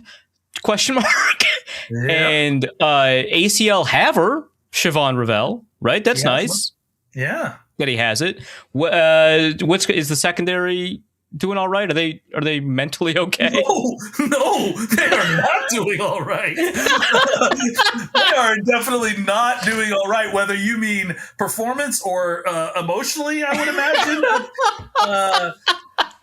Look, I think it's about trying to find some improvement in the youth at this point. Bland is a man coverage corner and has been forced to play a ton of zone. Like, we play as much zone as y'all do. Except that like fourth or fifth in the league in zone percentage, yeah. Except we don't blitz. I mean, the only time we blitz is if you consider our 5-man fronts a blitz because there's 5 people coming at the quarterback, and that's the only time we basically blitz. So yeah, we got a man cover corner who's, like you said, the pick 6 king, playing a bunch of zone coverage. You've got a rookie coming off an ACL injury who played at ECU last year, making his first few starts in the NFL. And one name that you didn't mention in there that I think is going to play a lot is Kalen Carson. Did you mention Kalen Carson? I don't know. I did not. Kalen Carson is a guy the Cowboys drafted last year who started out, it was a starter week 1 and had a really good game and played well, and then just kind of got banged up, lost some confidence, and then, just really kind of had a lost rookie year after that. And then, this year was injured all throughout training camp, didn't play early in the season, honestly was a forgotten guy on this defense just because he's been coming off of and rehabbing from so many injuries. Finally got healthy, went out there and he played some pretty good football. So I think he's a guy that they're going to try to continue to give opportunity this week just to see if they can figure out what they've got. So he'll handle Justin Jefferson then. Oh, yeah. He's good. Yeah. His nickname is Seatbelt, and I think he's going to lock down. I can't even say this anymore. No, absolutely not. He's going to be following 5 to 6 yards behind Jefferson, reaching as Jefferson catches a ball and runs it for a 60-yard touchdown, probably. Well, that sounds like fun. But sounds like fun for you. Yeah, at least you have the best kicker in the league, so you got that going for you. Oh, buddy. Uh-oh. It's the worst thing too. It's honestly because I'll make this point real quick. Having the best kicker is a real double-edged sword, especially for the Cowboys, right? Because now what it does is they don't go for it. That's right. And they start screwing up the math on their 4th down calls because they are too confident that they can get those points from Bailey, and they're just thrilled to do it. Aubrey, not Bailey. Come on, man. I mean, yeah, Aubrey. Yeah, geez, goodness. That's Freudian. Yeah, I mean, I think it's caused issues, and I think it will cause more issues, especially if they sign him to a long-term deal. I'm not suggesting they don't sign him to a long-term deal. Here I did again. Aubrey's incredible. I think that he deserves the deal, and I think one of the best kickers in the league, and certainly it's valuable to be able to consistently kick 50+ yard field goals at that rate, and feel confident. But I do worry about the long-term 10,000 foot view of what that does to your offense and its willingness to go for it when they need to on 4th down. All right, man. Where can people find you? Check us out on Locked On Cowboys podcast. Anywhere you get podcasts, we're also on YouTube as well. If you want to, you can just put your hand over the Marcus side of the screen if you don't like what he's saying. I recommend it. Yeah, but we've had a lot of fun with Marcus, but he's great too. You guys should check him out as well. But yeah, Locked On Cowboys. Anywhere you guys get a podcast. Dope. Thank you so much for coming on and staying like probably 30 minutes longer than I needed you to. Oh, listen, this was therapeutic for me. I had to get a lot of this off my chest, and I already feel better. All right. Fantastic, man. Peace out. All right. Let's go to Josiah in the mailbag. And the first question is, it's an important one. Should the Vikings sign Phillip Rivers off of the Colts practice squad? That's so funny.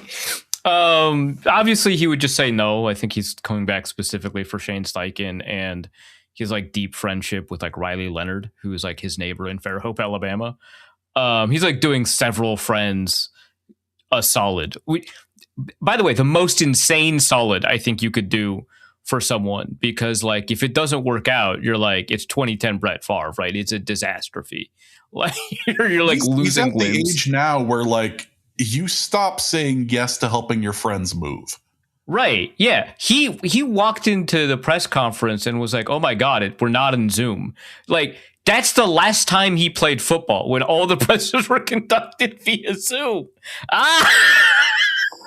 Absolutely remarkable. He's a semi-finalist for this year's Hall of Fame, and the Hall of Fame committee had to like release, or like a reporter had to ask them, and they were like, yeah, if he plays a snap, he's ineligible. Like, it's just like, he's on the list. What are we doing? Anyway, like, obviously the Vikings should contact him, because that would be funny as hell. I think every team in that division should. Just to be like, practice. No, I know. We're gonna put an extra 0 on this. Just, you're gonna be the highest paid player on our bench. Just, you just can't start for the Colts this year. Actually, I wonder if Over the Cap has his salary, because I think there is a limit to what your practice squad salary can be, and it is lower than the minimum salary for a veteran. Yeah, his current salary is $315,000, which is lower than the veteran minimum for any year, much less like a 15-year vet. I can't wait for is it 4 years or 5 years for a player to be done before they can be 5 years. 5 years. Yeah. So yeah, he's not going to be ready until the 2031 Hall. At which point we're all going to have forgotten like the good Phillip Rivers. I disagree. We're just going to go, wait, why is he available now? We're going to remember that he played 3 meaningless games for the Colts. We're super going to remember that. We're like, hey, remember when he like fled having to raise his 10 kids, 4 of whom are adults? Yep. Those were the days back when we were a country, a proper country. Lurking. Back when the medium home price was only $420,000. Yeah, that. Lurking asks, with the success of Kevin O'Connell and JJ McCarthy, will you too be simplifying the show? Yeah, I mean, the show is moving to a pure progression system, actually. Instead of reading any of the questions beforehand, we just kind of take them as they come and take the open answer. Yeah, exactly. Nothing. We're just going to be just dishing out dimes from now on. Zamsh asks, I assume it's supposed to be Zach, but it was signed Zamsh. All right, Zamsh, let's go. This is the Swarley thing now. Now, with the current discourse around moving on from Kevin O'Connell, which I don't entirely support, but can understand the case for, I've been wondering about what the viability of replacing him with Brian Flores would be.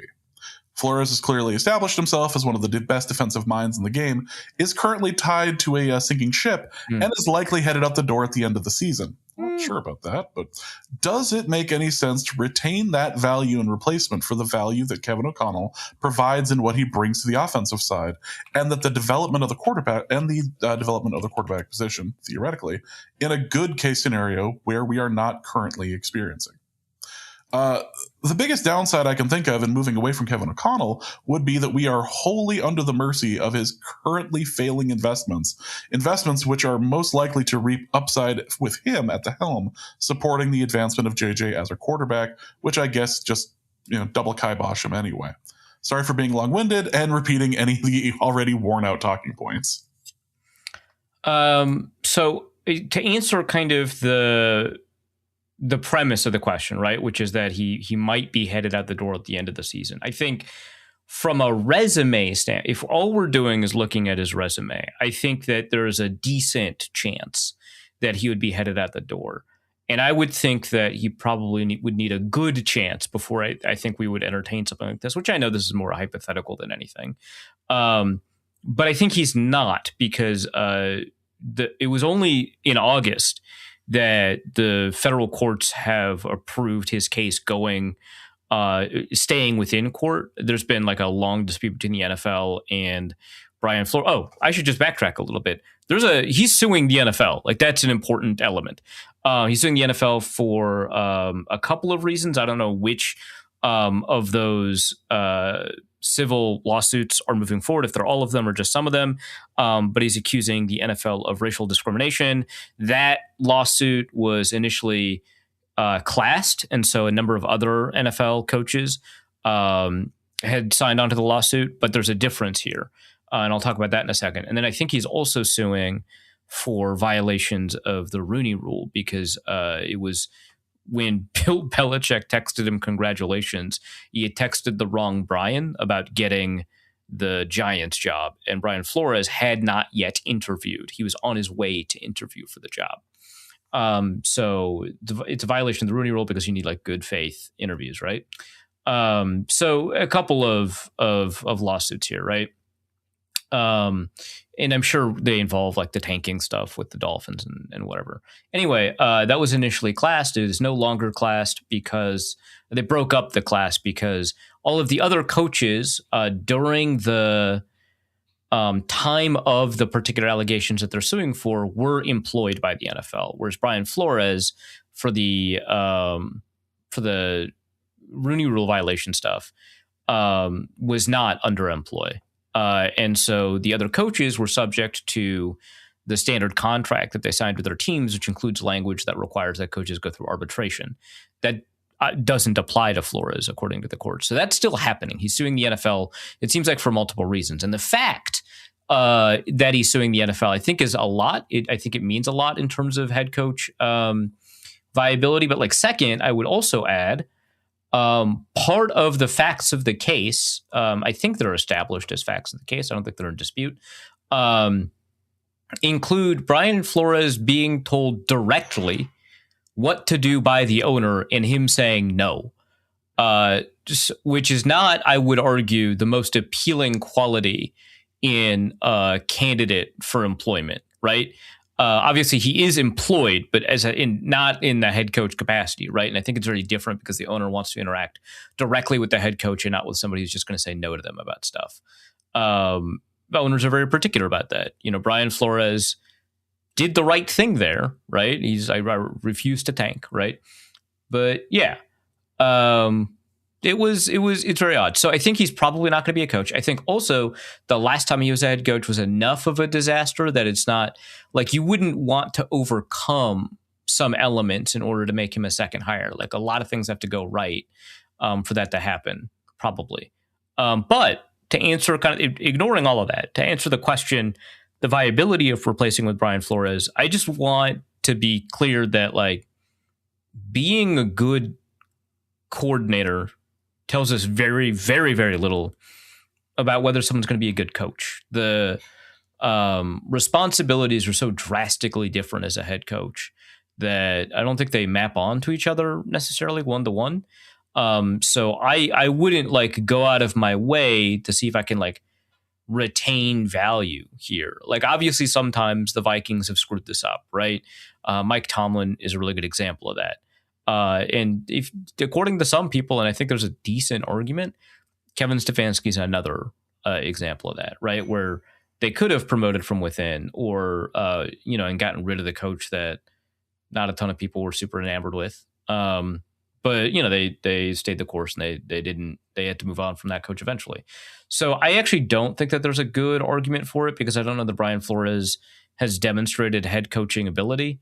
He says he's learned a lot from his time in Miami, and sure, I'll believe him. But the way that the Tua stuff went down is very weird. It's weird. I don't know what to say. Like, I don't even know if Tua's the one in the right here, but it is odd. So I don't think that this is very viable, because I just don't think there's enough evidence for us to say that Brian Flores, A, is going to leave, but like B, would be a good head coach. The problems here don't seem to be related as much to Kevin O'Connell's coaching anyway. Let's go to McCarthyism Optimist, who asks, it's a hell of a sentence, for a Reef statistical analysis corner, are positive and negative EPA per play equal? Comparing Jalen Hurts Monday night wincing to JJ's consistent game versus Washington, they were roughly equivalent in their respective values. I felt as though Hurts was, more bad than JJ was good, but is that me putting too much value in explosive plays, or is it more difficult to reach the extremes with ±1 or more? Okay, so my understanding of the premise of this question is that Jalen Hurts was as bad by EPA per play against the Chargers as JJ McCarthy was good in EPA per play against the Commanders, right? Like that's what they're saying. Which I get, yeah, numbers wise, that does match. I felt as though Hurts was more bad than JJ was good. Okay, I get it. That all makes sense. So one thing to kind of keep in mind here is we have to have a good understanding or calibration of average. And so we would probably say that 0.0 EPA per play is average. That's a reasonable assumption. And I think it's basically true. I think it's like 0.06. So I think it's basically true.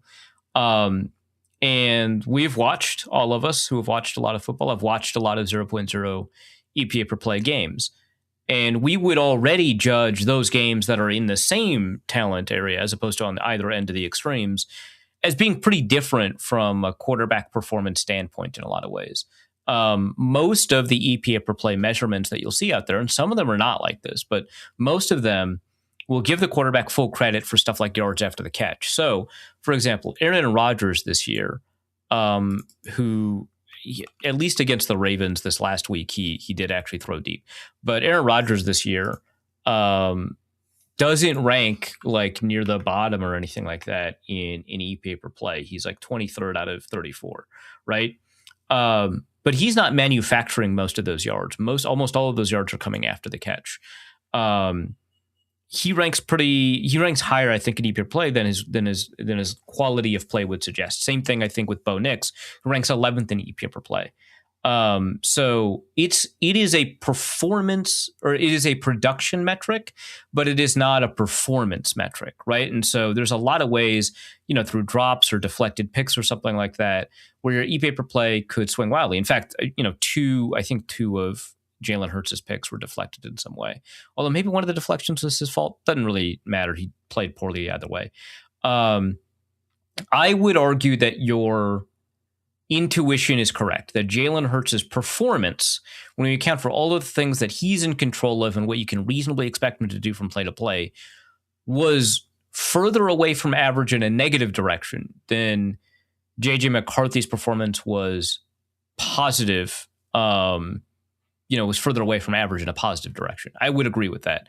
But, there are a lot of plays that don't showcase a lot of quarterback skill that are high value. There are some plays that actually are really good quarterback play that are minimal value or low value. And there's some plays that are good and then turn into a negative EPA per play for reasons entirely outside of your control. Like, let's say you throw the ball to your receiver and then your receiver fumbles it, right? Again, some EPA per play constructions don't penalize the quarterback for that at all. It depends on where you're getting it from. I believe the one that we all tend to use in like these graphics that we publish and stuff like that comes from Running Backs Don't Matter, rbdsm.com. And there's a cap on yards after the catch, I believe, and quarterbacks do not get penalized for wide receiver fumbles. So that it is important that is accounted for there. But I think the Next Gen Stats one maybe doesn't do that. And then ESPN's total QBR is basically built off of EPA per play with some weights here and there. And one of those weights is limiting the effect that quarterback yards after the catch has. So, yeah, I think that I don't think it's that you're putting too much value in explosive plays. I think that it's like production expresses itself in a bunch of different ways. Over time, high production and high performance are correlated, but in individual games, sometimes you'll see some pretty significant differences between where you would grade one and where you grade the other. Let's go to Hafnium, who asks, for Reef's economic theory of tanking corner, Great. When is it likely for a team to intentionally tank, and when would it be logical for a team to intentionally tank? Also, how would it work exactly? This is not really relevant for the Vikings, who are still in the hunt. Okay. But for teams that have been mathematically eliminated from the playoffs, you might think that they would want to tank for better playoff picks next year. But given that a tanking effort would take collective action from self-interested and somewhat rational human beings, how and at what level would the actors involved actually intentionally tank? Presumably players are not ever likely to tank, and it's not logical for them to do so either, since they are always playing for the next contract. What about positions coaches? Likely or logical? Head coaches, general managers, owners? Consider all the humans who have an influence over the tanking effort and whether it is likely for them to do so, and also if it would be logical for them to do it, even if unlikely. I don't like that this is like a actually well-constructed like economic agent principle question. We've long complimented our listeners for being well educated, but I think it's time we take a turn. I think a couple episodes ago I said I'm disappointed that our listeners read books. We can expand that to listeners who are educated. Astronomers, physicists, stop emailing. People with an actual understanding of game theory and economics, stop emailing. If you have an opinion on Keynesian economics, economic theory, perhaps... Yeah, if you know the difference between Nash equilibrium and Pareto equilibrium, stop emailing. This is upsetting. No, if you have more than 3 published works. if you're an urban planner in Pakistan, please stop. Okay, so the question is, there are some agents, actors, who have influence over the outcome of the game. And they have incentives that are all at cross purposes, right? So like kind of a principal agent problem. The more secure your status is, right? Broadly speaking in this scenario, the longer term your incentives lie. And so the theory, of course, is that when you tank and you take on some short-term losses, you will generate long-term wins because you have the opportunity to select a better player in the draft. So, for example, had the Vikings lost that game against the Raiders and then another game back in 2023, they could have drafted Drake May, I guess, right? And I think a lot of people would be a lot happier right now if that was the case, at least in Minnesota. I don't know what would be happening in New England. Maybe they're excited about JJ McCarthy. I don't know. But yeah, so you can understand how that would play out. Better draft picks, more long-term wins. Because quarterbacks have such an outsized impact on team outcomes. And even though, only about 40% of quarterbacks in the first round are quote unquote hits. Again, it depends on how you define things, but that seems to be the case. Given that there's about a reasonably similar hit rate across positions, but a smaller impact for hits at other positions, it only makes sense to tank if you are going to draft a quarterback in a class that you're pretty confident is going to be good. And you'd probably be making the decision to tank around week 7 or so, maybe week 6. And by then, I think, if I'm thinking about the math correctly, half the college season is done. And so you've got somewhat of a good understanding of how good the quarterbacks are. Although, based off of the discourse I saw during some of these conference championship games, I guess not. I guess like Ty Simpson in week 7 went into the wide left mock draft in the top of the first round, and now he's not even like viable or something. I don't know. But you generally have like a reasonably good understanding of how good the quarterbacks are in the class. And so that's when you get to make the decision to tank. So it really is a very small subset of teams in only only some years that you'd be willing to draft a quarterback in that have that incentive at all. So we all agree that, as we kind of move up the ladder, as it were, that the further up the ladder that you move, probably, the less likely you are to tank, but also the more impact on the game you have. Players have all of the impact that they could desire, right? Like a couple of episodes ago, I believe this was something I said on this podcast. Again, I never remember what I say. But like one of the ways to talk about skill expression, I don't think this is like the ultimate definition, but one way to talk about how something can be skill instead of luck is, can you intentionally lose? And in football, you can 100% intentionally lose if you're a player. Or if you're the players can choose to intentionally lose. So in that sense, they have complete control, or complete downside control. What do we call it in economics? Sticky down or something like that. That's about like stability, and I don't know. I'm using that a little bit incorrectly, but doesn't matter. You have complete negative control and limited positive control. The way that I described general managers a couple of episodes ago, where the question, I believe it was John Belk, asked, hey, why would you fire Kwesi if we know that general managers in general can't distinguish themselves from each other in skill in drafting? And I made the point that, like, well, you can't get better than the best general managers, or even most general managers. But you can be a lot worse, right? So you can intentionally lose. But yeah, I think that the players we can ignore. So head coaches, only some of them, right? If you take a look at head coaches that lost enough to draft a quarterback high in the draft, very few of them have survived long enough to reap the benefits, right? I already forgot who the head coach was when they drafted Caleb Williams, but it was not Ben Johnson. Trevor Lawrence's head coach, different, right? New England. That was Gerard Mayo who drafted Drake May. He didn't survive a year, right? And that's a unique scenario because Mike Vrabel just got on the market, and you're like, oh, we know that guy's good. We have no idea if Gerard Mayo's good. We know that guy's good.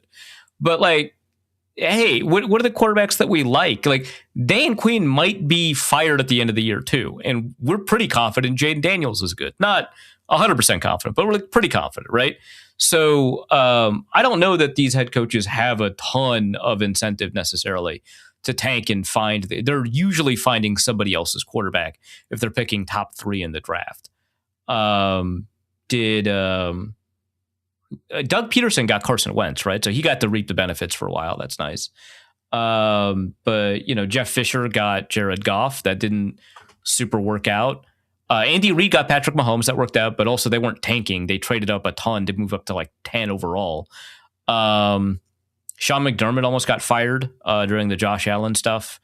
But yeah, we know that for Baker, that didn't, super happen. For like these top picks, it's not usually. So I would say that the head coaches who do, I would argue, have a ton of control over the ability to win,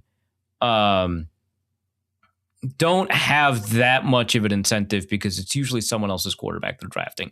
But if they're given like some level of assurance that if you draft a new quarterback, we guarantee you 3 years, or until the quarterback is cut from the team, whichever comes first, then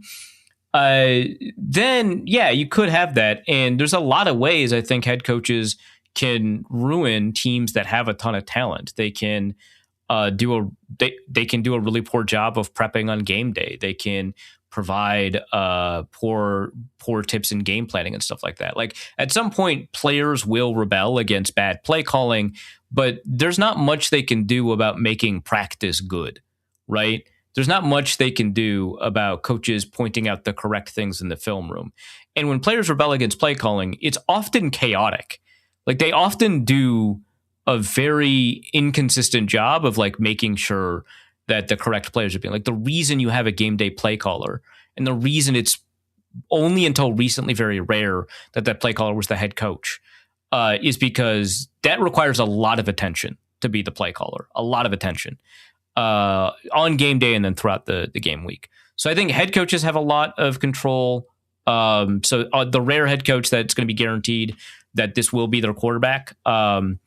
Position coaches, I think, have some level of control, but I don't think that they have a strong incentive. I don't think that they're rewarded based off of their team's wins that much. Sometimes they are, but like if you were a really good offensive coordinator, and we've got a different question about like good offense, bad defense, or good defense, bad offense teams. But if you're like a really good offensive coordinator on a really bad team that doesn't win a lot, you may not be getting like head coaching calls, or like as a position coach, like you're like a great receivers coach, and then like the team is just not doing well. You might be fired if you lose more than the long-term impact of like getting a good player is going to help your career prospects or anything like that. So that's important. Like owners have the ultimate incentive to tank, and they don't have actually that much control. Like remember, Brian Flores just said no, and there's not really much Stephen Ross could do about that. Stephen Ross is like, I'll pay you like a bonus every time you lose. And he was like, no, thank you. So owners have it, but like it really depends on their ability to influence the other principal actors here. General managers, I think, are in between owners and head coaches on this incentive and control scale. I don't think general managers have a ton of in-season control. Like you decide week 4 or something like that. Like, oh, we do not have the juice. I suppose you could trade away a bunch of players. I suppose you could do that, especially for picks instead of getting players in return. I'm reminded of the poll odds for the Twins. Yeah. But in season, I don't think the poll. It was always the way the poll ads handled like paying players and stuff like that's in between the season stuff, right? I mean, yes, but there was also the giant fire sale after they had said we're going to stick around. So that was crazy, by the way. I don't follow baseball at all, but I was like, that's nuts. What's going on over there? Yeah. What's happening all the way over there in the other part of downtown that I'm not heading to because that is a baseball area. Like I do. My name is Arif Hassan, and I refuse to hang out in the warehouse district. Well, no, the Timberwolves play there. I will go to, but it's just one block over, and it's just a bad neighborhood now. There's baseball there. You got to watch out. But yeah, so I think that it'd be a general manager thing. That's probably the sweet spot of being able to control things, and having an incentive to kind of stick around. But if you have that fire sale, you have to have some rock solid promises, right?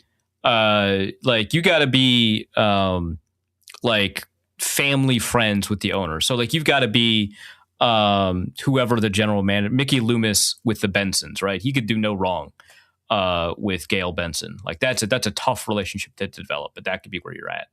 I'm still amazed that man has been employed for so long. They're great friends. He knows where the bodies are buried, clearly. Well, okay, the Bensons do have a lot of legal exposure, too. I'm sure he has tons of blackmail. Let's go to Francis Ford Copium, who asks, for Arif's Hall of Fame candidacy corner, Phillip Rivers returning resets his Hall of Fame timeline, but I'm wondering if he's even Hall of Fame worthy. Look at the quarterbacks who played from 2000 to 2025.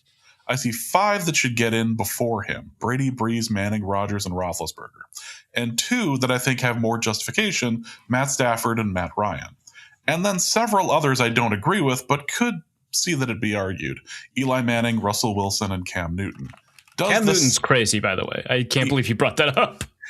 Does the 6th best, at most, deserve the Hall of Fame? So I did look at this, and I did add like a couple more. How many seasons? Oh, he had 10. This is perfect for the way that I did this. So I didn't actually add him to the list to do the calculation. No, he had 11. But this is actually really easy to do. So let me just add Cam Newton in. Oh God, 257.6. But yeah, I composed a list. It has a bunch of players, including players who are already in the Hall of Fame, that have played pretty recently, right? So I've got Peyton Manning, Aaron Rodgers. I've got Tom Brady, Drew Brees, Patrick Mahomes, just because Ben Roethlisberger, Matt Ryan, like you mentioned, Tony Romo, who I think is kind of always in these conversations in the same way, right? Let's see, 4,913. Josh Allen, if I'm including Mahomes, might as well include Allen. Matthew Stafford, Russell Wilson, Eli Manning, and Phillip Rivers, right? So I think here we see that there's like a clear 5 quarterbacks that I would call elite, right? Manning, Rodgers, Brady, Breeze, unfortunately, and Mahomes. And also Rodgers, unfortunately. And then from there, you've got kind of like this next group, right? Roethlisberger, and to some extent, Matt Ryan. I get where you're coming from. And I would put Phillip Rivers in that group unambiguously. It's just no question to me that Phillip Rivers is in the Ben Roethlisberger group. Obviously, Roethlisberger has multiple rings and Phillip Rivers has none. And that might be what changes things. But I also added, like I said, I mentioned Tony Romo, and I think he's in that group too. I think he was discussed as being part of that group until actually pretty close to retirement. I think it was just kind of understood that he was in that group of really high-level quarterbacks. Matthew Stafford is a super interesting one because his conversation about Hall of Fame candidacy was super recent. Like, it's only been happening like the past, well, since he won the Super Bowl, but really the past 2 years. I added Russell Wilson. I think that was in the question, right? Russell Wilson was in the question. I put Eli Manning in here because I hate myself, and he was in the question, and then Cam Newton. So I grabbed the 10 best seasons of these quarterbacks in EPA per dropback. So it doesn't help Cam Newton that I didn't include running plays. I also didn't put Lamar Jackson in here, so it doesn't help him. But I think broadly speaking, this is useful, right? Like we're probably not going to be swayed by Drew Brees' running plays here. And I sorted it so I took their top 10 seasons in EPA per dropback, and I calculated the EPA per dropback of those 10 best seasons. And this isn't a 10 season stretch. These are literally just the 10 best individual seasons. And like Phillip Rivers had like a bad, if I remember, 2017. So we like skipped that, right? That kind of stuff. Unsurprisingly for people who are familiar with like the way that the history of these quarterback production metrics have gone, Peyton Manning is number one, not close, like number one with a bullet. Like I know now people think of Tom Brady as the guy who emerged from that rivalry as the unambiguous best quarterback. But like from a statistical perspective, it's actually not close in the other direction, even though many people regard Brady's 2007 season as one of the best quarterback seasons of all time, forgetting about Peyton Manning's 2004 season kind of being up there. Actually, in EPA per dropback was even better than 2007 somehow. Just an absolutely bonkers season. But yeah, it's not close. He has 0.30 EPA per dropback over those 10 seasons, right? And then the next best is Aaron Rodgers at 0.248, so 0.25. Huge gap, a 0.05 gap. And then Tom Brady and Rodgers basically have it's also 0.248, basically right next to each other. Drew Brees is right below that at 0.2399. And then Patrick Mahomes, the other quarterback regarded as elite, 0.198, right? So it's people at 0.23, 0.24, 0.25, Peyton Manning. And then Mahomes, who's had a couple of down years now, at 0.2 essentially. And Ben Roethlisberger is right below that at 0.19, and Matt Ryan is just below that at 0.17. Phillip Rivers has unambiguously better EPA per dropback in his 10 best seasons than Mahomes, Roethlisberger, and Ryan is just below Breeze at 0.21. Like he's up there, right?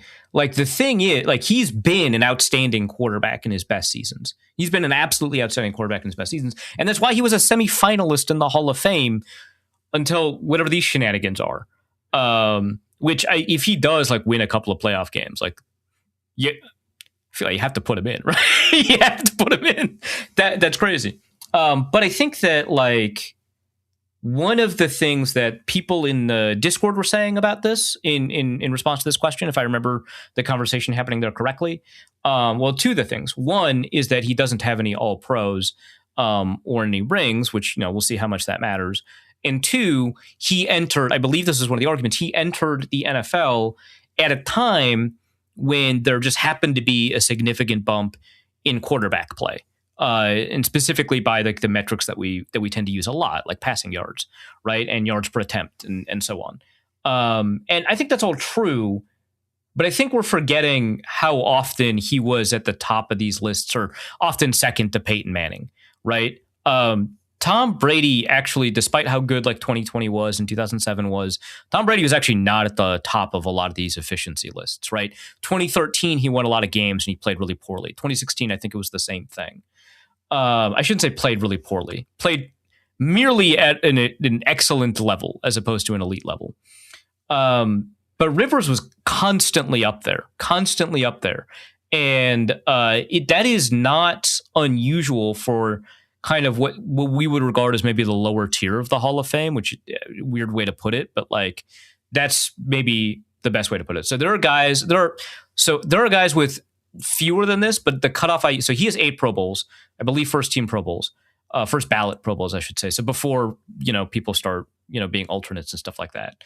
And so I looked at guys with at least 5 Pro Bowls and exactly 0 All-Pro recognition. And doing it since 1960, because I don't think there were really consistent All-Pro type teams in the 1950s, and you didn't have an AFL, so it didn't really make sense to look at it that way. John Elway, Warren Moon, those are 2 of the quarterbacks. I'm going to skip a couple of these people. Roger Staubach, Troy Aikman. Right, so those are the quarterbacks. There's also receivers: Tim Brown, Andre Reed. You got a cornerback, Mel Renfro. You've got edge rusher Ricky Jackson.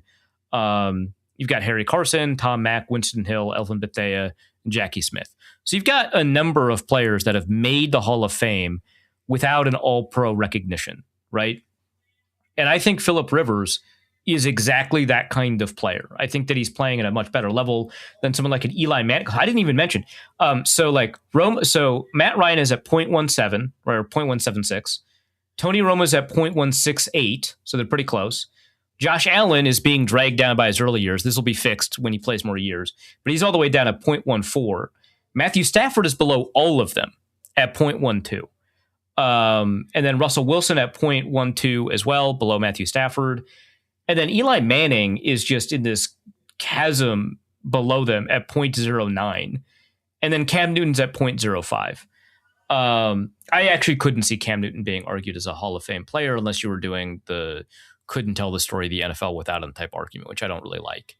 But I wouldn't even argue that Phillip Rivers is the 6th best player out of that group. I'd say he's better than Roethlisberger for sure. I actually don't think it's that close. I think that he is the 5th best of that group. I think he's better than Roethlisberger. It's just Roethlisberger, had the Pittsburgh Steelers surrounding environment, and Phillip Rivers had whatever the Chargers do. That's what happens. Yeah. And anybody who paid attention to the NFL during that period of time knows that in hell.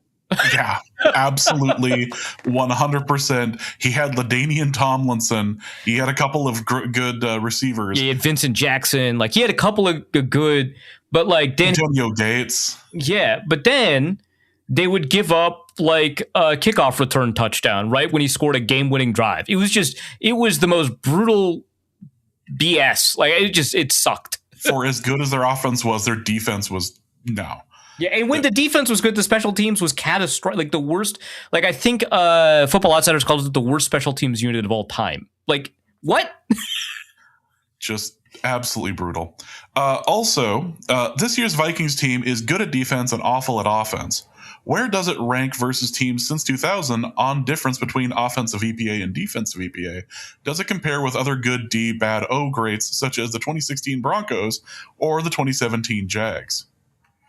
So the 2017 Jags, actually, I would argue, at least by EPA per play, probably don't appear on this list. I'll find out. But actually, I can just do that right now.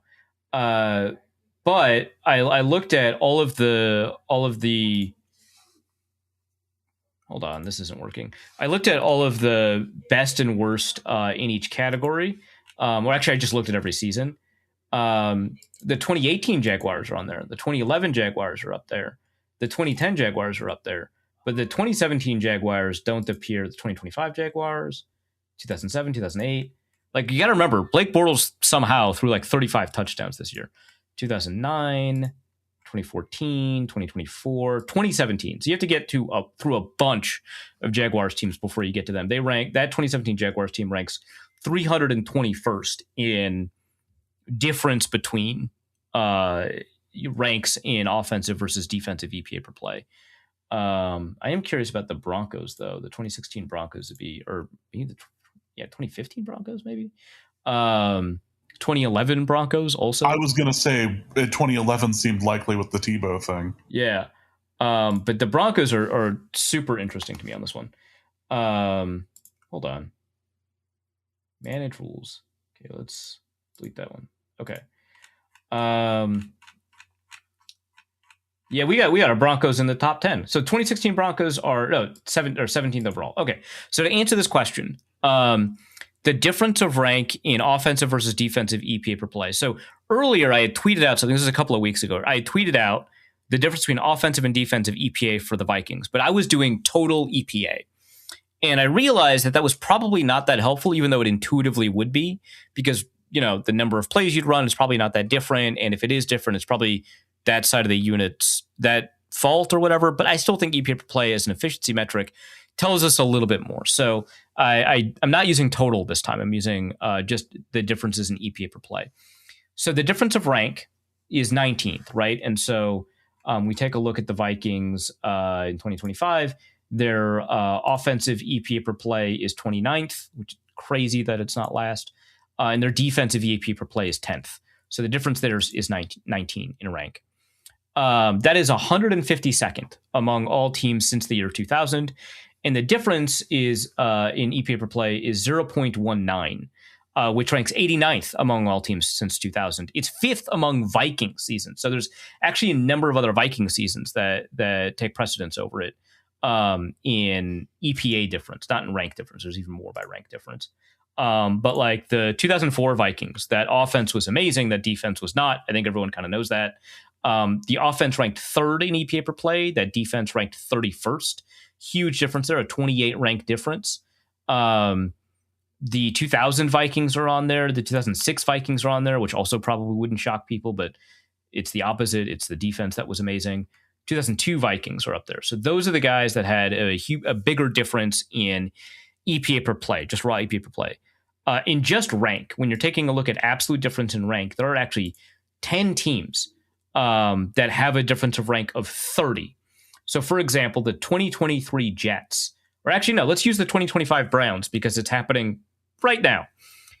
Defensively, they're 2nd in the NFL in EPA per play. Again, this is by Next Gen Stats as EPA per play. I already talked about some of the differences about how they get calculated. But they're dead last. They're below the Vikings. Dead last in offensive EPA per play. So that's already a bigger difference this year for a team, and it's a 30 rank difference. So it's one of those 10 teams. The 2023 Jets I mentioned, the 2002, 2005, and I listed 2020. There's 2012 Chiefs. So 3 different iterations of the Chiefs. The only team it looks like that have appeared on here more than once, which congratulations, I guess. That 2012 Chiefs team, I don't think a receiver scored a touchdown, if I remember correctly. We were all like, hey. Like week 14 or something. Yeah, yeah. It was like, oh yeah, Dwayne Bowe was on that team. Remember when he was good? Like that kind of stuff was happening. And like it was like a Jamal Charles year. Like if Adrian Peterson didn't have his insane year, we'd all have been talking about like Jamal Charles having just like this insane. But like it was a whole, you couldn't use them because they were always behind. It was crazy. So 3 different iterations of the Chiefs. I believe that may have also been like a Tyler Pelco year at quarterback for them. 2012 Cardinals, 2005 Bears. That shouldn't shock a lot of people who remember that. The 2006 Colts, which that fact is almost legendary because Bob Sanders, their safety, was hurt all year. And then suddenly they became like the best defense in the NFL when he got healthy for the playoffs. Just strange. Just a whole, like a safety having that big of an impact. The 2010 Saints are on this list. Also not a huge shock if you remember the Saints, but I think a lot of Vikings fans were kind of stuck in their own hole in 2010. And then also actually the Saints are the other team with multiple appearances, the 2015 Saints as well. Not actually historically that notable, and not even that notable this year, because both the Cowboys and the Browns this year have a much worse, whatever that situation is, which, hey, they're about to play the Cowboys. How fun is that? Let's go to Zach Dixon, who asks, what is the most Vikings way to wrap up this season? And the clear underlying question, how are the Vikings going to maximize ruining Christmas? There's two answers to this because obviously the end of the season occurs after Christmas. So the first one, the most Vikings way to wrap up the season, obviously, is to go through the arcane series of events that would allow their Week 18 game to have playoff implications. A win in their playoff game or bubble game, I guess. Essentially a Week 18 elimination game. And to lose it at the last second, probably to a Will Reichard missed field goal, because he's been really good this year. He's like a top 3 kicker in the NFL right now. Maybe I just jinxed it, but he's been outstanding this year. We haven't been thinking, like, it's gotten to the point where when he's been lining up the kick, we don't actually think about it anymore, which to a fan base as traumatized by kickers as they are, is an insane accomplishment. He's made 22 of 24 field goals, 8 of 10 from 50 plus, and he's made everything below it. And the 2 that he missed are the subject of, frankly, a stupid controversy, but at least a controversy where it's like, well, he didn't actually miss. It hit a wire both times. But yeah, he's been perfect on extra points. Like they go through this 1% keyhole type situation that puts them in playoff contention, right? And they have to win Week 18, which I believe is against the Packers, right? Yes. Oh, buddy. Yeah. And they miss a kick. And the Packers have re-signed Luke Haversick again because Brandon McManus has been bad and he makes his kicks. I think the way that they ruin Christmas is a nice little throwback because on Christmas they'll be playing the Lions, and I think Jahmyr Gibbs gets 6 touchdowns against the Vikings. he matches the Alvin Kamara, like the guy compared to Alvin Kamara grabbing the Kamara against the Vikings touchdown record. Oh yeah. My God. Oh my God, just styling on him. Oh, yeah. Just the worst. Well, these two universes can't exist, right? Because if the Vikings lose one more game, they're mathematically eliminated. That's interesting. Yeah. Let's knock some of these out. We are going to go off the rails here. Kate is pretty odd. Asks for Arif and James's cinematic masterpiece corner. Mm-hmm. Which of the K-pop Demon Hunter soundtrack songs is your personal favorite? Listing them solely on their chart success is cheating. This is vibes and opinion based. It's crazy to add that, by the way. Please trust us, Kate. Trust you. This may be a challenge as Arif has never seen the film, but surely he has consumed the Sonic offerings. James is surely already a Hunter X fan army. The Hunter is a member of the Hunter X fan army, as you know, James. Sure. So I'm only ranking the songs that are sung in universe by the bands. So none of the retakes by Twice. So I think Twice also sings like Takedown, and none of like the soundtrack songs by the other K-pop groups, like a Strategy, for example. So I'm only ranking the ones by Huntrix and the Sasha Boys, which I think is fair. So How It's Done, which is the opening song, is actually my favorite. Golden is like it's the chart topper right now. It's got like 1 billion listens on Spotify. It's the one that actually gets played in stadiums and stuff.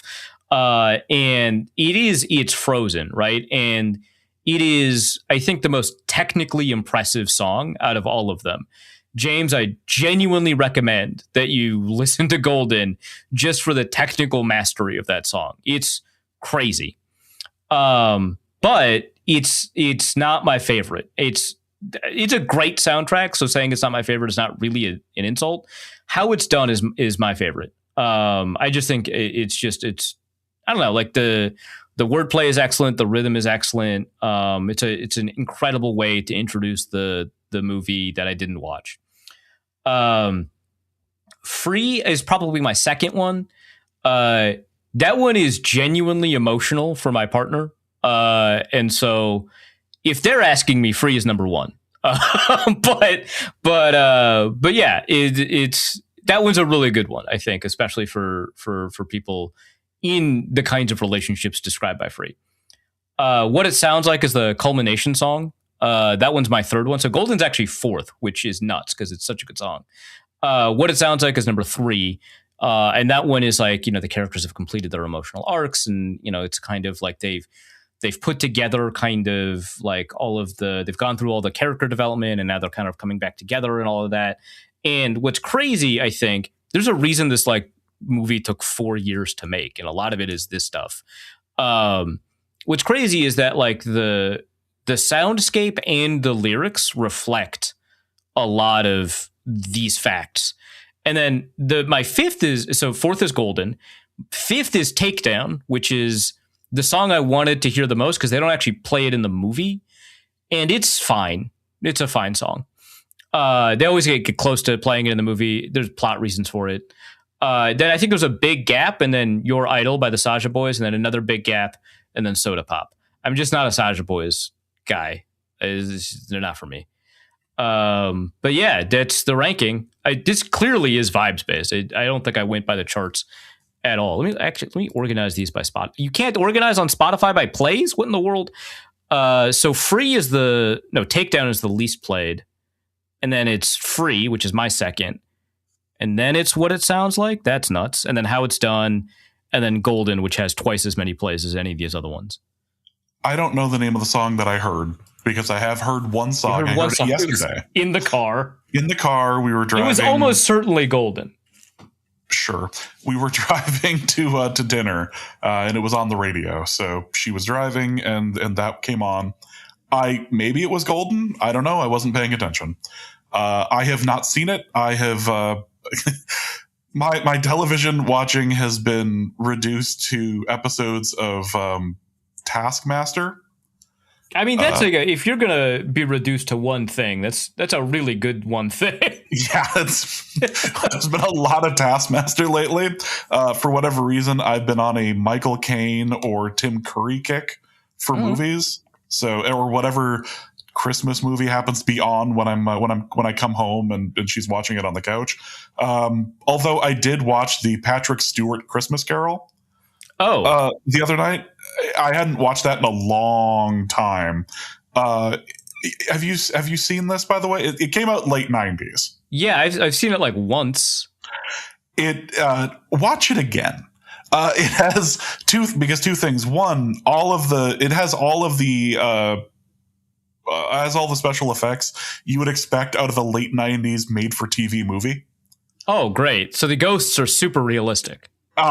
There's a weird water spout hurricane at one point. Tornado. Okay, I'm sold. Yeah, I'm sold. But the other thing is watching that, and I just sat there and just went, it'd be believable that Picard, rather. Apologies. Wow. That's bad. My God. Tell Dusty you did that. No. He will no longer be my best man. So...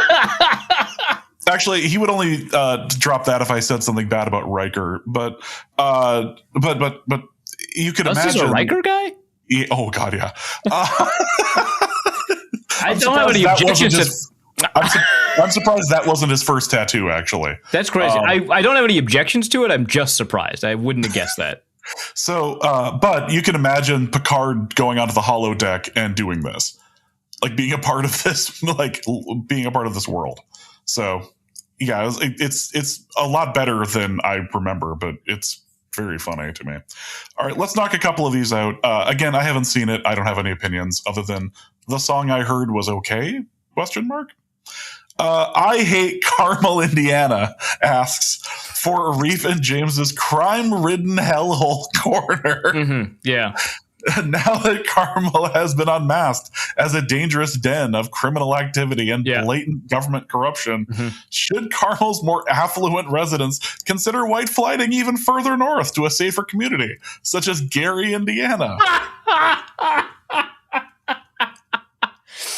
I think you nailed it. I think so. Remarkable. Absolutely remarkable. My 5-year-old plans to replace me asks, question for Arif's book corner. What is the book Ulysses about? It's just the Odyssey. Okay, so I haven't read the book, but I did go to the James Joyce Museum when I was in Dublin. And there's like a whole deal in the James Joyce house, I should say. There's a whole deal on the top floor about mapping it onto the Odyssey and stuff like that. So It's just the Odyssey. It does take place over the course of like one day in Dublin, and the guy just kind of hangs out, but like in the tortured kind of epic way, as opposed to just chilling at a bar. A bunch of weird stuff happens, from my understanding, but it's fine. It's like Ireland's national book. I don't think they technically have one. I think I just said that just now, but they do like celebrate the day it takes place on, like every day. Like it's a big deal. Let's go to a second jet has hit Drew Bledsoe, who asks for James's Republican corner always. Like Irish Republican or no, I clearly pissed off the whole island. Last episode, Arif expressed concerns. I think this was an episode before. Expressed concerns that listeners could and have read books. Right. What other ways does he believe we are in danger of producing an educated proletariat? And does this make him the show's official Republican? Okay. Wait, you have an answer? No, I'm not touching this. Okay, I'll say this. I don't know that the two political parties are all that great about education. I'll just say that. It's they both release books. That's for sure. Both parties have politicians who have books that I'm confident they buy up and put on Amazon bestseller lists. I have read the books. They are all bankrupt, I think. Don't read books. Next question. From Arif's juicy sweatpants. Okay. For Arif's laundry corner, please wash me. I am getting smelly. Okay, that's disgusting. Why did you include this? Because the username Arif's juicy sweatpants was just too much for me. Do you remember why that came up from last episode? I don't remember the episode. I don't remember the anecdote in the episode, but I do remember vaguely that you plan on putting my face on the butt of sweatpants where Juicy would go. I don't know if people remember Juicy sweatpants, but that was like a whole thing. Okay, yes. Okay. I'm just, you don't remember things from podcasts, so I just wanted to make sure. No. It was a fair question, but I do remember that being a goal of yours. Yeah. I remember when I was in high school and I had real goals that didn't involve putting your face on things. It seems so long ago. We all, I would say we all change, and I would say we all grow too, and I would count this as growth. Is this growth? I think this feels like the opposite. Longing for a crippled Carson Wentz asks for a brief social judgment corner. What does it say about a person who would create their own wiki? Also, does the platform come into play here at all? You people suck, and I hate you. Okay, so James is upset. So the official stance in North Dakota is that there is no wiki, right? James is upset because he explored the possibility of actually creating this wiki after it had been discussed ad nauseum in the Discord, right? And he did his own research and ended up producing. Is that incorrect? I feel like I accurately described it. No, I got horse paste in the mail and everything. Yeah, exactly. And ended up coming up with, he created a kind of a placeholder wiki over at fandom.wikia, I think. So like North Dakota, like the company Fandom owns this particular wiki. And if you type in like a fandom wiki for most fandom wikis, so like in whatever media property you think might have a wiki, like Transformers, right? 90% chance the first one that comes up is one owned by Fandom. And virtually 100% chance it's one of the first three that pop up. So, for example, there have been a bunch of wikis that have migrated from Fandom to other wikis, but Fandom doesn't take down the wikis, even if like communities want them to. So there's been a ton of controversy about Fandom, a ton of controversy. And James unknowingly stepped right into it by just making one using that company that appeared second in the search results, right? It was the first one you didn't have to pay for. The first one you didn't have to pay for, which I get it. So two people in the Discord brought this up.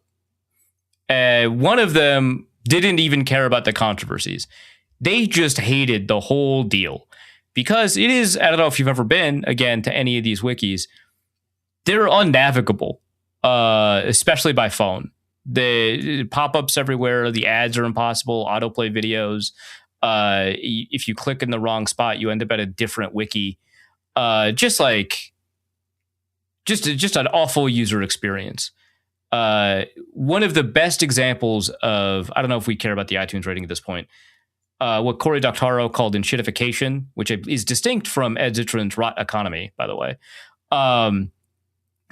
But here, enshittification, I think, works because it is when a company establishes market share by providing an excellent experience and unique product for a bunch of consumers, and then slowly carving away all of the things people like about it in service of like making a buck. And the problem is they become adversarial with users in favor of businesses. And then here's the part a lot of us didn't expect, but like Facebook did it, Fandom is doing it. They become adversarial with their business customers too. It's really strange.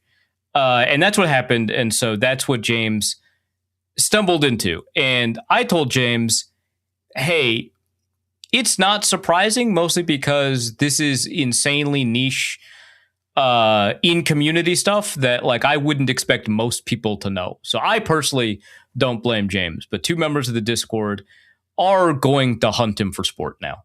Yep, that's exactly how that works. Yeah. And I accept it. Also, is Kyle Segal actually the basilisk trying to get Arif to destroy the world through using Sumer Brain? Also, does this make Kyle Sumer Brain? Yeah. Unrelated, how many more episodes do you think you'll make it before Norse Code receives a cease and desist from Sumer Industries LLC? Well, it's funny you mentioned that. I'm thinking around April.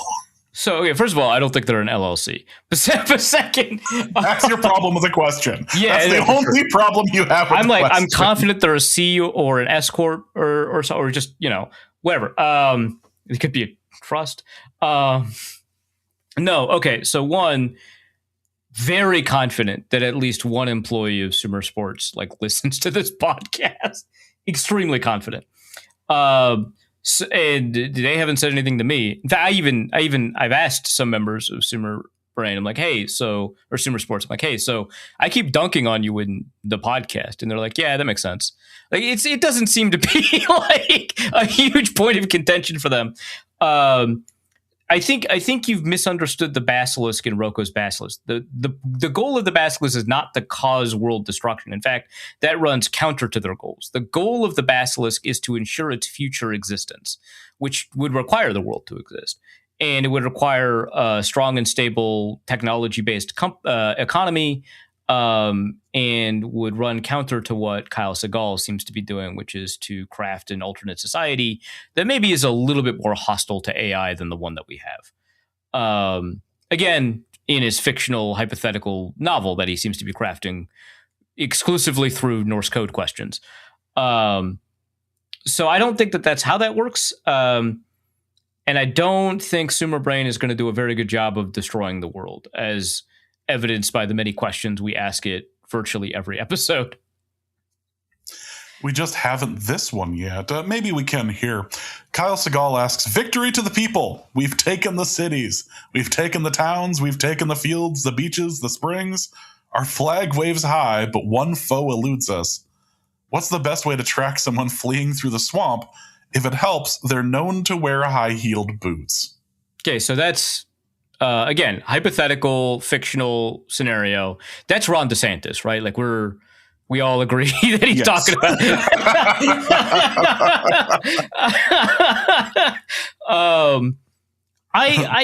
Please clap. I don't know that Ron DeSantis is doing, or a hypothetical governor of hypothetical Florida is doing a great job of covering up his tracks. And presumably, Kyle, if you've gotten to this point where you have taken the cities plural and the towns plural, not just Tallahassee, you got a number of trackers, you got a number of swamp folk on your side. They could just kind of take care of it for you, right? Like, I feel like they could do all the tracking. So you can invite Ron DeSantis to dinner, I assume, is the goal of tracking him down. Yeah, that's why you employ all those people that to hang out in the Panhandle. Yeah, for sure. Exactly. It's also why Yoopers exist in Michigan. It's fine. Yeah, we discovered the purpose of Yoopers. God damn it! I don't want to have that be the episode title. Our final question is from Anya Taylor-Joy, who asks, for a Reefs hater corner, what NFL players, past or present, are your favorite to go against the grain and hate on? I think James would actually have a better handle on this than I do because I just go off, right?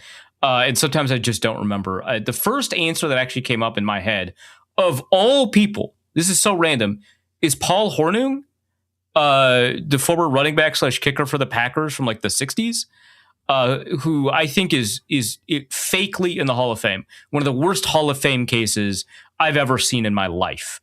And this is not because he's a Packer, right? There's tons of players from that era of the Packers that deservedly are in the Hall of Fame. And in fact, it took too long for like the second of those two guards to get in. Like that's not the reason, right? I think Jerry Kramer, right, was the one it took longer to get in. He was almost never the lead back on his team. And a bunch of people are like, well, he had like an NFL, right? He led the NFL in points scored. And that's not because he scored a ton of touchdowns. He scored a couple. It's because he was the kicker. And for most of NFL history, the player who scored the most points on a team or in the NFL was a kicker. Like that's how that worked. And he was not a particularly efficient runner, especially when compared to the other running backs on his team. He was rarely the lead runner, and he certainly was not a runner that would ever lead the NFL in any category aside from points scored. So that's Paul Hornung. There's probably like some quarterbacks I can think of that aren't like obviously like Carson Wentz or whoever, right? I guess relatively speaking, I'm a Tom Brady hater. I don't know if that was obvious from when I was talking about the EP per play stuff, but I do think that Tom Brady is both a really gifted high level. I don't want to say borderline elite because that sounds like I'm going too far, but he is, I think, far enough away from Peyton Manning where it's you take a guy who's very, very good at football and you give him a million lucky breaks and you produce the Tom Brady career path. It's not to say he doesn't deserve a bunch of wins, but rather that the ring record that he produces is in large part due to the team environment he's on and a bunch of crazy lucky plays, like the tuck rule stuff. Like there's like a bunch of moments like that Peyton Manning did not benefit from.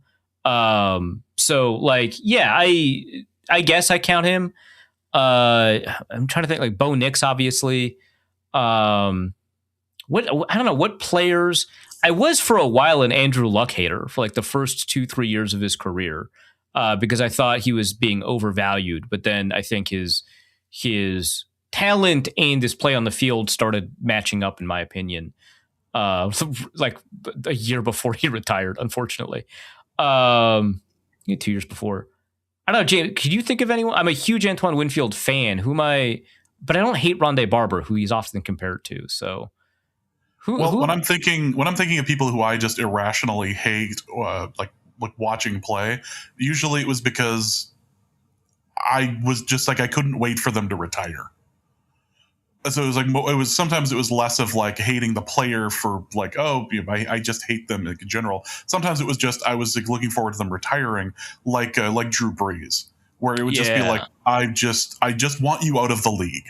I need all memories of the 2009 season to be gone. No, that's fair. You need to go away. But like trying to pick a player to go against the grain and hate on would suggest like you have the opposite opinion, like of their talent level, right? Like, because I think you would acknowledge that Drew Brees was a borderline or was just an elite quarterback, right? Oh, like, yeah, he was fantastic, and also I never wanted to cheer for him ever. I hated him.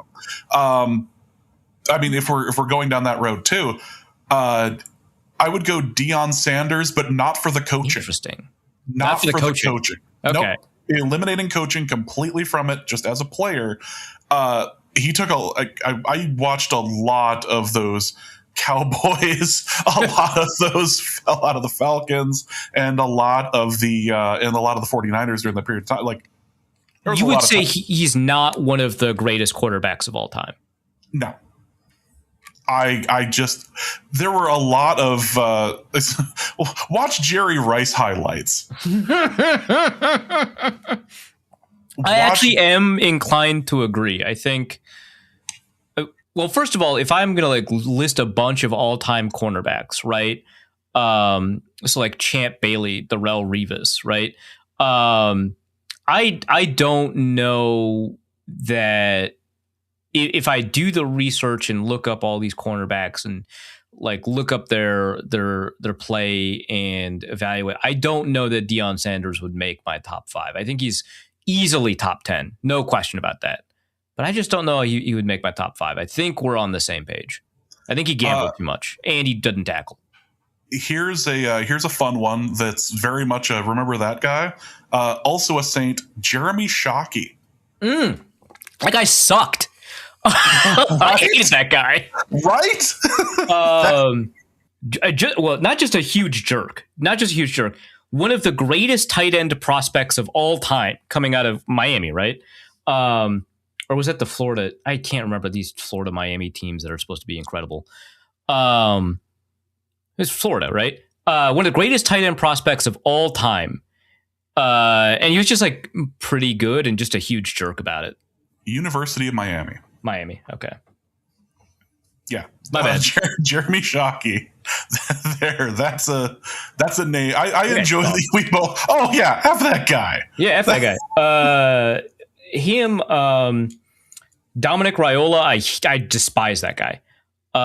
Former center for the Detroit Lions when they were bad. That guy sucked. I was a Stafford hater for a while just because I thought that people like were making too much of a guy who could never complete a season because he was always hurt.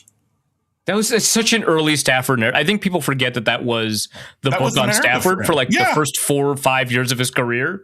Yeah, it was like, oh, he's the number 1 pick. We have to give him a Brinks truck. Be like, yeah, but he's playing like 10 games a year. Maybe no, I'm not a Julio hater, but I do find it funny. Julio haters are funny because he doesn't score touchdowns. So Julio Jones, I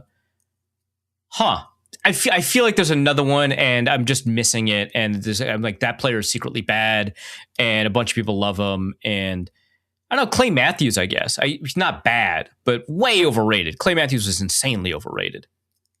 I would absolutely agree with the Clay Matthews thing.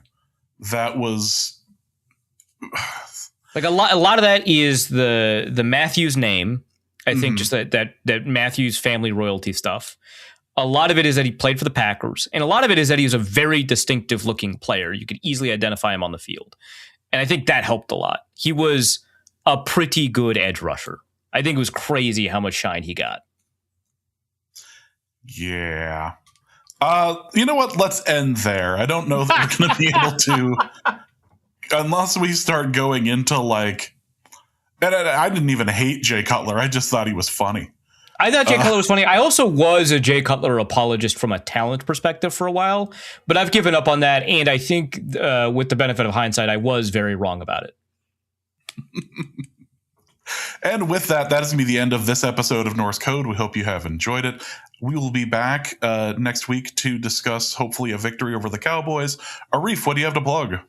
A bunch of stuff for Wide Left this week. So in addition to my McCarthy versus the commies piece, Alex Katzen wrote a great piece on Phillip Rivers. Can Phillip Rivers defeat time? And it's not like an exploration of like, what is the likelihood that Phillip Rivers will be good?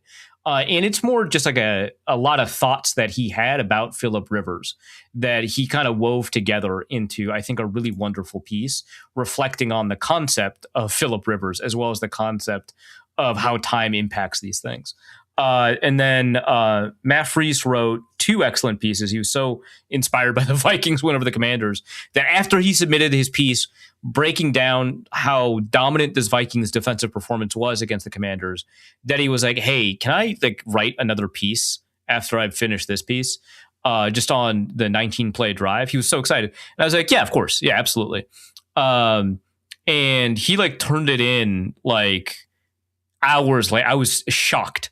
Hours later. So I've got two pieces from him. One breaking down the dominant defensive performance. There's a bunch of great, pieces of data in there, as well as a bunch of film review that kind of contextualizes what the Vikings defense is and how good it really is, and why we're essentially kind of underrating how good it is this year and how much the offense has impacted our perception of the defense. And then there's a bunch of stuff about the 19-play drive in the other one that puts that drive in the context of history. There's a bunch of fun data in there as well. So a bunch of really great pieces of wide left this week. How on earth did I forget Ndamukong Suh? I didn't hate him. He was a jerk, and I couldn't hate him. He was a dirty-ass player. He was dirty, mostly dirty. He kicked people in the kids. He stomped on people's hands. Like, that was a dirty guy. I did not like him. I hated him. I think that's fair. I can't loved getting him out of the division. I can't argue with anyone who hates Ndamukong Suh, especially for him being a dirty player and an a-hole. The fact that him and Dominic Raiola were on the same team is just infuriating. But there was just something, I just loved watching him play. And I think that, and I just can't be there with someone, especially because I think Ndamukong Suh is the difference between performance and production. I think his performance is Hall of Fame level, and he's never getting into the Hall of Fame because his production doesn't match, which you're comfortable with because he sucks as a person. So I get it. But but like that's where I am at with Suh. That's a tough one for me. Well, on that note, that's going to be the end of the episode. We will be back next week. So for Arif, my name is James. Thank you guys so much for listening. And please remember that you never want to go double Ngakwe or do the things Ndamukong Suh did. And we'll be back next week. Norse Code is the largest and only division of Norse Code LLC. You can find Norse Code on the Daily Norseman, SB Nation's Vikings blog at dailynorseman.com. You can also find it on iTunes, Apple Podcasts, Stitcher, Spotify, Google Play, and wherever fine podcasts are aggregated. Our Vikings blogger extraordinaire and generally useful human is Arif Hassan of... and he can be found on Twitter at Arif Hassan NFL. I am your producer and host, and my name is James Pagashnik. You can find me at the show's official Twitter feed at NorseCodeDN or at my personal account at Big Mono.